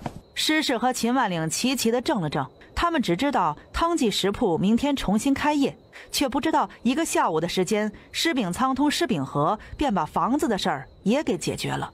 是那个老卞头家的房子吗？有没有请人去看看？花了多少银子呀？施秉仓一一回答着施氏的话。等听说花了76两银子，施氏抬手便朝施秉仓打了过去。你疯了？这么贵的宅子你也敢下手买啊？你是不打算娶妻成家了是吧？说起娶亲成家，今天于氏还特意来了趟狮子岭，告诉施氏，曾家大嫂说后天带着她娘家族妹上门，让施秉仓找个机会在村口做个停留，两人相看一番。要不你后天就别去了，这第一眼的印象很重要，到时候你收拾收拾，尽力的给姑娘留个好印象啊。那不行，铺子明天重新开张，我不能不去。那怎么办呢？你不想娶亲了？我后天早点回来，我带身衣裳在身上，等快到村子的时候，我找地方换了，行不行？随你，坐轿的不急抬轿的急，我是瞎操心了。娘，您这样说就不对了，我就觉得大舅这法子挺好的。曾家姑娘要是觉得这样被慢待了，那这亲事不成也罢。施氏听了便要说秦娇，这时候秦万岭连忙说道：行了，吃饭吧，都忙了一天了，赶紧把饭吃了，明天一早还得赶路呢。饭桌上少不得又说起镇上的那栋宅子。等秦娇说出她喜欢宅子里那口水井，施氏后知后觉地问道：娇娇，不会是你让你大舅做主买下那宅子吧？秦娇却是不答，反问道：娘，您说大舅和小舅在镇上买了宅子的事情，要不要告诉那三婶，让那曾家姑娘知道呢？她其实是不赞成说的，但又觉得若是不说，就显得她把人家曾姑娘想得太昏暗了。毕竟于是说这门亲时，她大舅和小舅可没打算在镇上买房子。可要是说了吧，这姑娘到底是相中了人，还是相中了条件呢？秦娇的担心显然大家都有的，不然也不至于她把这话说完后，桌上的几人齐齐的进了声：姐，到时候你别刻意的提起，先看那姑娘的意思，再决定说还是不说。我知道了。娘，哪天你也找个机会去镇上看看，回头给我小舅说亲，你嫡也足点。就是没有那宅子，凭着你大舅和小舅一年几十两银子的收入，他们的亲事也比之前好说多了。这可是实话。从前是人姑娘挑你舅舅，现在是你舅舅挑他们了。虽说是旧店新开，但当一个黄澄澄油亮亮的油炸果被捞起来放在竹木架上沥油时，整条街的小孩都蜂拥着围了上来，不用秦娇招呼，他们便自觉地排起了长队。开业酬宾，油炸果1文钱2个，买2个大肉包或者吃1碗面都送2个油炸果嘞。鉴于汤记食铺之前的包子和面体验实在是太差了，为了能重新挽回客源，秦娇来了个买2送2、买1送1的活动。大肉包再难吃，到底有肉；1碗面更是能顶上1个早上的鸡，还白吃2个油炸果。当即便有人大步的进了店，或是喊一声老板2个大肉包带走，又或者是老板我要1碗面在这吃。施秉仓负责拿包子，汤一山守着灶台下面加料，秦娇则负责收钱和收拾碗筷。哎呀，这包子不对呀！说，怎么不对啦？是给少了吗？不是。吃包子的是附近村里一个姓罗的老猎户，也算是食府的老客了。是味儿不对，这以前的包子跟嚼生肉似的，今天的包子怎么就这么的鲜香回甜呢？说，那您觉得是以前的包子好吃，还是现在的包子好吃呢？秦娇明知故问道。当然是现在的包子。小丫头，再给我4个，另外再给我打包6个走。好嘞。大舅，给叔再上4个包子，2个油炸果，另外打包6个包子，4个油炸果，让叔带走。丫头，你算错了，是3个油炸果，另外1个是我送您的。1个油炸果也就是1文钱的事儿，罗猎户不在乎这1文钱，可秦娇的态度却是着实让他高兴。好伶俐的小丫头，怎的你这么聪明啊？我家小丫头却是蠢笨的。蠢笨的，你不还是记着要给她带大肉包吃吗？有了这一出，原本观望的食客也加入购买的行列。不过秦娇只准备100个大肉包，对于一个人口流量没有几千也有几百的主干街来说，这100个大肉包哪里够卖呢？很快便有人乘兴而来，败兴而归了。1串100文，10串1贯，1贯净银1两，这里有3两5钱6分，猪肉20斤，银3钱，2只鹅一共19斤，银2两6分银。一番算下来，刨去成本，他们今天一天的盈利是2两3钱4分。一天2两3钱4分，1个月就是……小舅，账不是这样算的。我们今天第1天营业，不论是包子还是面条，都比别家要便宜一些，流水自然会比平日多点。明天就未必这样了，等到刮风下雨天就更少了。是哦，我怎么没想到呢？还是咱们娇娇聪明。因为和老辫头家约好了下午要去付银子，商量一番过后，施秉和留下来同汤一山一起收拾采购准备明天早晨的原材料。秦娇则和施秉仓去百尺巷付钱找人办契书。哎呀，大舅，我忘记了一件事。什么事啊？忘记给老先生送几个大肉包过去了。那明天一早给送吧。东西还是一样的东西，可明天送和今天送的意义却不一样。不行，等把这边事情办好，我去买些东西，熬锅粥给老先生送去。哦，行的，等下大舅陪你去。因为价格都是谈好的，秦娇一到，老辫头便拿上房契，一行4人找了个官房衙，又找了个德高望重的中保人，签字画押，双方摁过手印，盖上红色官印，证明纳税的章后，这买卖就算完成了。秦娇一手提着篮子，另一只手正准备轻扣黑漆门上的铜环。你怎么会在这里？清越的嗓音，明明没听过几回，可却愣是深深地刻在秦娇的脑海里。声音响起的刹那，他正准备转身行礼。明晨哥哥，你来啦！你是谁啊？你站在我们家门口干什么？不用想也知道，这便是廖老先生和廖老太太当眼睛珠子一样疼着的小孙女廖白芷了。他是来找你爷爷的。找我爷爷？廖白芷重新打量一番秦娇，与此同时，眼底有不喜之色一闪而过。你是来请我爷爷出诊的吗？对不住啊，我爷爷病了，最近都不出诊，你去找别人吧。明晨哥哥，你进来吧，爷爷他已经等你许久了。秦娇的目光在廖白芷的脸上停了停，又朝莫明成看了看，瞬间明白过来，小姑娘这是生气了，生气她来的不是时候。我不是来求诊的，是给老先生送吃食的。不过对不住啊，我爷爷这些日子身体不适，他年纪也大了，饮食上面都有要求。你的心意我们领了，吃食你带回去吧。虽然他已经极力地表现出一个小家碧玉该有的素质和涵养，但秦娇还是从他的眼角眉梢间看见了不屑和鄙夷。秦娇知道，如果2个人在第一面就没能互生好感，以后的日子里大多数都是两看相厌的。好的，我知道了，这就告辞。话落，秦娇转身便要离开，只是这一转身便对上莫明成。见过大少爷。莫明成微微颔首，算是回礼了。秦娇这才起身，提着篮子往前走。不想便在擦身而过时，莫明成突然开口说道：你在巷子外的桂花树下等我，我进去同老先生说几句话就过来。秦娇几乎是下意识的，她猛地回头，朝身后脸色难以掩饰难看的廖白芷看去。见秦娇看来，漆黑的眼珠子里凶光迸射而出。大少爷，我和你非亲非故亦非友，我真不知道你让我等你干什么。莫明成却像是一点都不知道这片刻间的风起云涌，无视人一般的提着袍摆，抬脚上前，朝着小院走去。廖白芷乖巧地退到一侧，一待莫明成进去，当即便将院门给掩上了。秦娇心想，当真是个娇蛮的小姑娘。娇娇，娇娇等等啊！哎呀，你白芷姐姐是个混不吝的，你别和她计较。我刚才呀已经骂过她了。秦娇知道，怕是莫明成一进去就同廖老先生说了，心里暗暗地叹了口气。奶奶，我是来给老先生送粥的。另外，再同您和老先生说一声，我舅舅他们买下卞老头的房子，以后我们2家就是邻居了。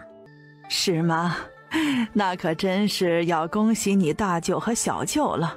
行了，别在这儿说了，进屋去说吧。奶奶，我就不进去了，我舅舅他们跟人合伙了一个食铺，我还得去帮忙呢。等下回有空了，我再来看您和爷爷。啊，那行，你快去吧，这以后搬到镇上有的是见面的时间。是的，那奶奶，我走啦。桂花树下，祥林百无聊赖地依着马车闭目养神，听到脚步声，掀了掀眼帘子。你怎么会在这里？秦娇心想，不愧是主仆俩，前一刻孟明成才问过的话，这会儿祥林又问了。不过廖白芷他不想惹，莫明成他惹不起，你我还不能惹了吗？这是你家吗？我为什么不能在这里？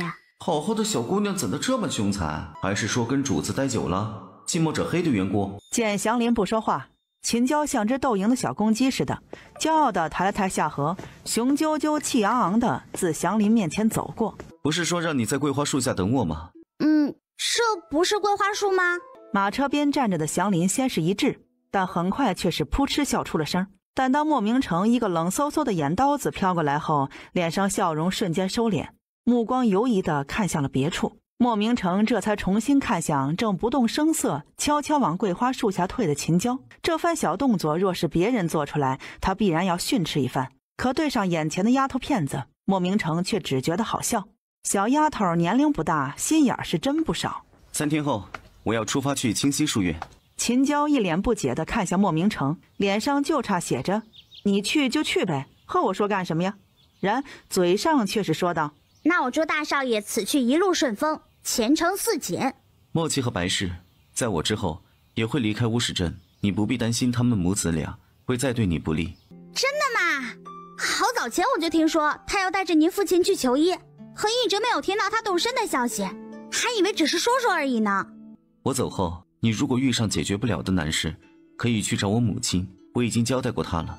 秦娇倒是没有想到莫明成还有这样的安排，心下感动的同时，却又有了沉沉的负重感。谢谢你啊，但其实你真的不用这样照顾我的，光你之前帮的忙，我都不知道该怎么谢你了。若说因为他救了沈氏的缘故，那当初莫明成将他从赖老八手下救出时，便凉凉抵消了。可莫明成之后却又数次三番的出手相助，现在又告诉他他不在，他有难处还可以去找沈氏。就这样吧。话落，抬脚朝马车走去。这大少爷莫不是属狗的？不然怎么这样一副狗脾气？好好说句话都不行。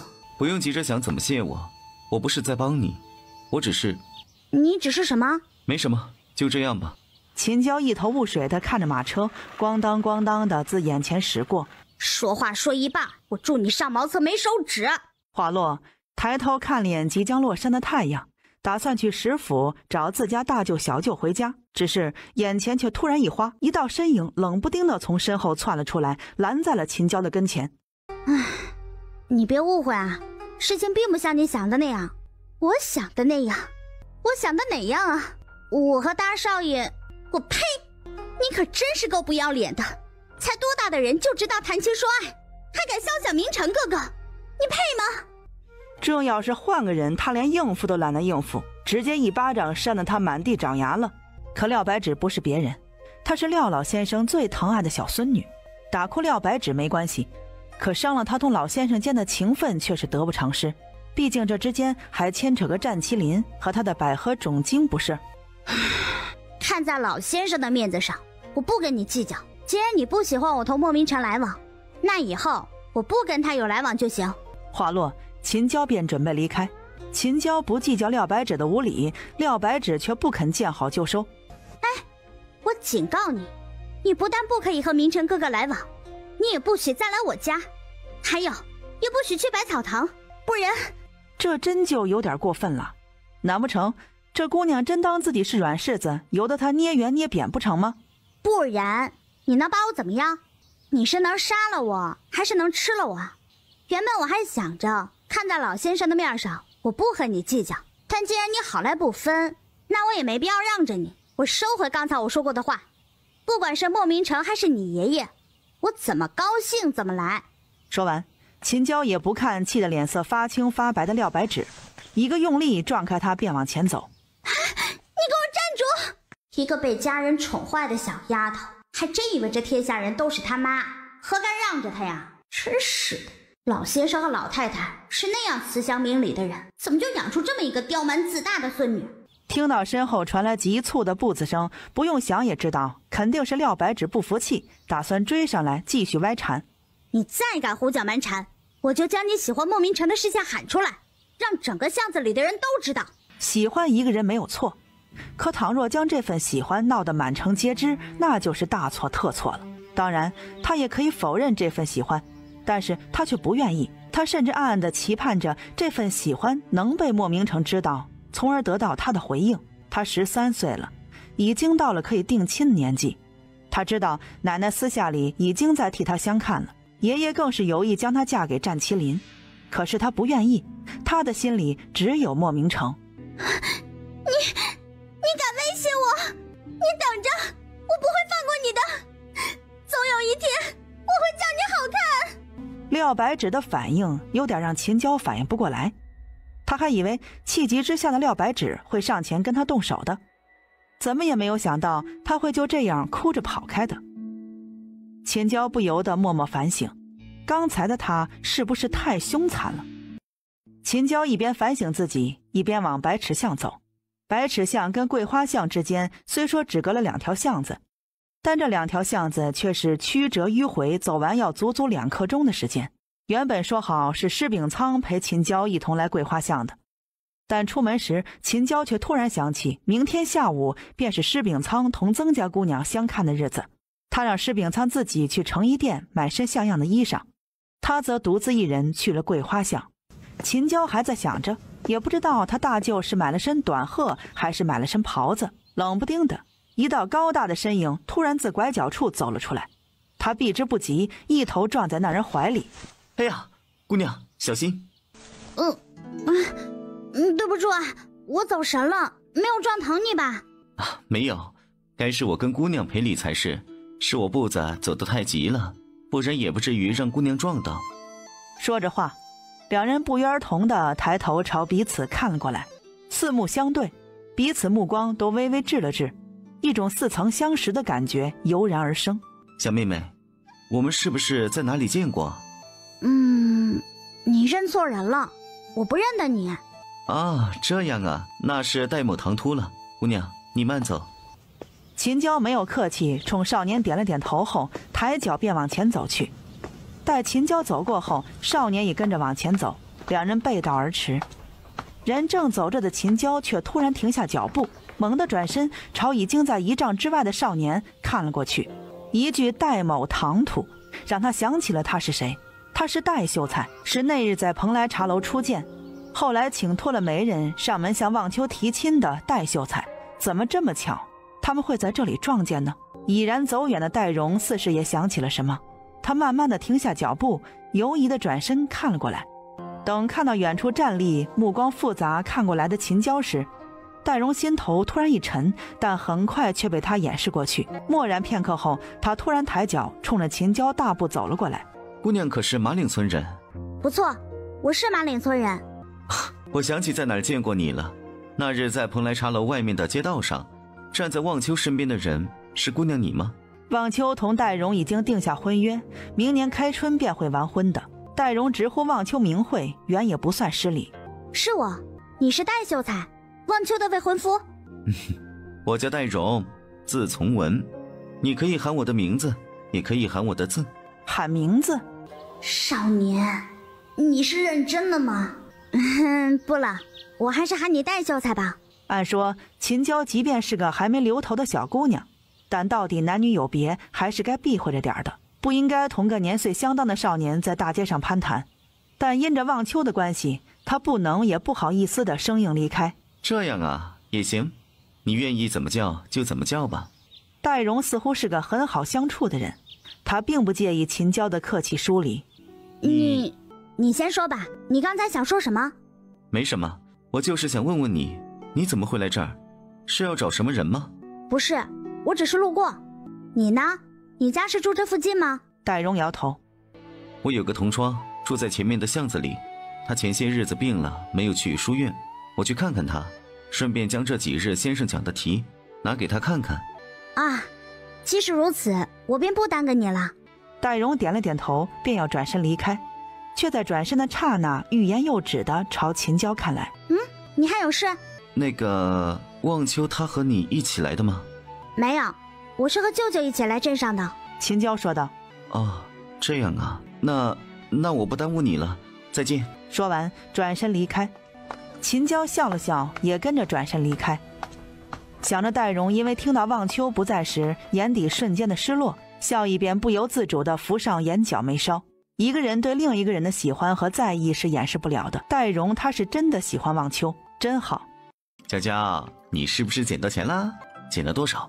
告诉小舅，让小舅跟着一起乐呵乐呵。没有捡到钱，是刚才回来的路上遇见了个人。遇见谁了？秦娇便把他遇上戴荣以及戴荣是谁和他有什么关系一一的讲给兄弟俩听。大舅小舅，你们不知道，我之前一直不看好这桩亲事，总觉得这婚事怪怪的，可是今天却从戴秀才的眼睛里看到他对望秋是真的有心。一个人嘴可以骗人，可是眼睛却不能骗人的。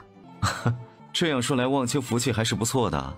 戴秀才家虽然穷了点，可人有出息啊，指不定将来还能替望秋挣个诰命夫人呢。娇娇，你可给小舅争点气啊！你是你们村最能干的姑娘，你找的夫婿将来一定要比他们几个的都强。你胡说什么呢？娇娇是嫁人，又不是嫁门第，只要外甥女婿疼她，对她好，护得住她就行。你管她是不是秀才还是举人的？是了，哥，你也想娇娇找个举人压他们一头吧？施秉仓心想，说了半天，他这是对牛弹琴呢。曾姑娘闺名婉娥，今年17，鹅蛋脸，高鼻梁，目光明亮，小时嘴角边有2个浅浅的梨窝，让人见之生喜。秦娇觉得很好，当然她觉得好不好不重要，关键还是当事人的感觉。正想问问他大舅是个什么想法，有没有看上时，不想一抬头却发现他大舅的脸早已经红到脖子后了。秦娇心想，得，不用问了，这肯定是看上了，不然也不至于害羞成这样。娇娇姐，大舅母和曾姨母来我家做客，我娘让我把这个拿给你吃。秦荣手里揣了把干果走了出来，不由分说的便往秦娇手里塞，又抬头看了施秉仓，说道：施家舅舅，我娘问您要不要进去坐坐，喝口水，歇歇脚再走。于是这是想创造近距离的接触机会，让施秉仓和曾管娥能进一步的了解呢。大舅，正好我有点渴了，去三婶家喝口水再走吧。那你去吧，我和你小舅在这边等你，喝好就快点出来。秦娇顿时傻眼了，队友太坑了，带不动怎么办呢？三婶儿。施秉和见秦娇正在原地没动，哥，我……施秉仓一个眼刀子甩了过去。娇娇，我和你小舅都不渴，你快去快回。蓉蓉，我们走。等在家里的于氏看到只有秦娇进来，却不见施秉仓的身影，不由得目光一滞。原本笑盈盈的站在他身边的于曾氏，笑容也跟着僵了僵，眼底便有了些许的凝重之色。三婶，我早的渴了，进来喝杯水。我大舅听说你家有客人，他脸皮薄，不好意思进来。哎呀，一个大男人脸皮子怎么这么薄呢？这是你曾家小姨，去跟人打个招呼。秦娇知道这是于氏让他近距离的看看曾婉娥，回头好去同施秉仓说说呢。曾姨好，我叫秦娇，欢迎你和曾舅母有空去我家玩。好的，有机会和祖姐去你家玩。娇娇，快来喝水，我给你倒好了。秦娇笑着对曾婉娥摆了摆手，转身跑去了厨房。娇娇，你大舅怎么不进来呀？三婶，我大舅害羞呢。你大舅会不会是没相上你曾家小姨呀？三婶，应该不是的，您别急，等我回去的路上问问他，明天一早我来给你回信。于是连声应好。于曾氏和曾婉娥今晚要住在这里，明天吃过早饭才走。其实两家做的已经够隐晦了，可不知怎么的，还是被人看出来，于是这是在替施家兄弟俩相看亲事。再加上都是附近村子里的人，很快便有人知道了曾婉娥的身世，村子里顿时传得沸沸扬扬起来。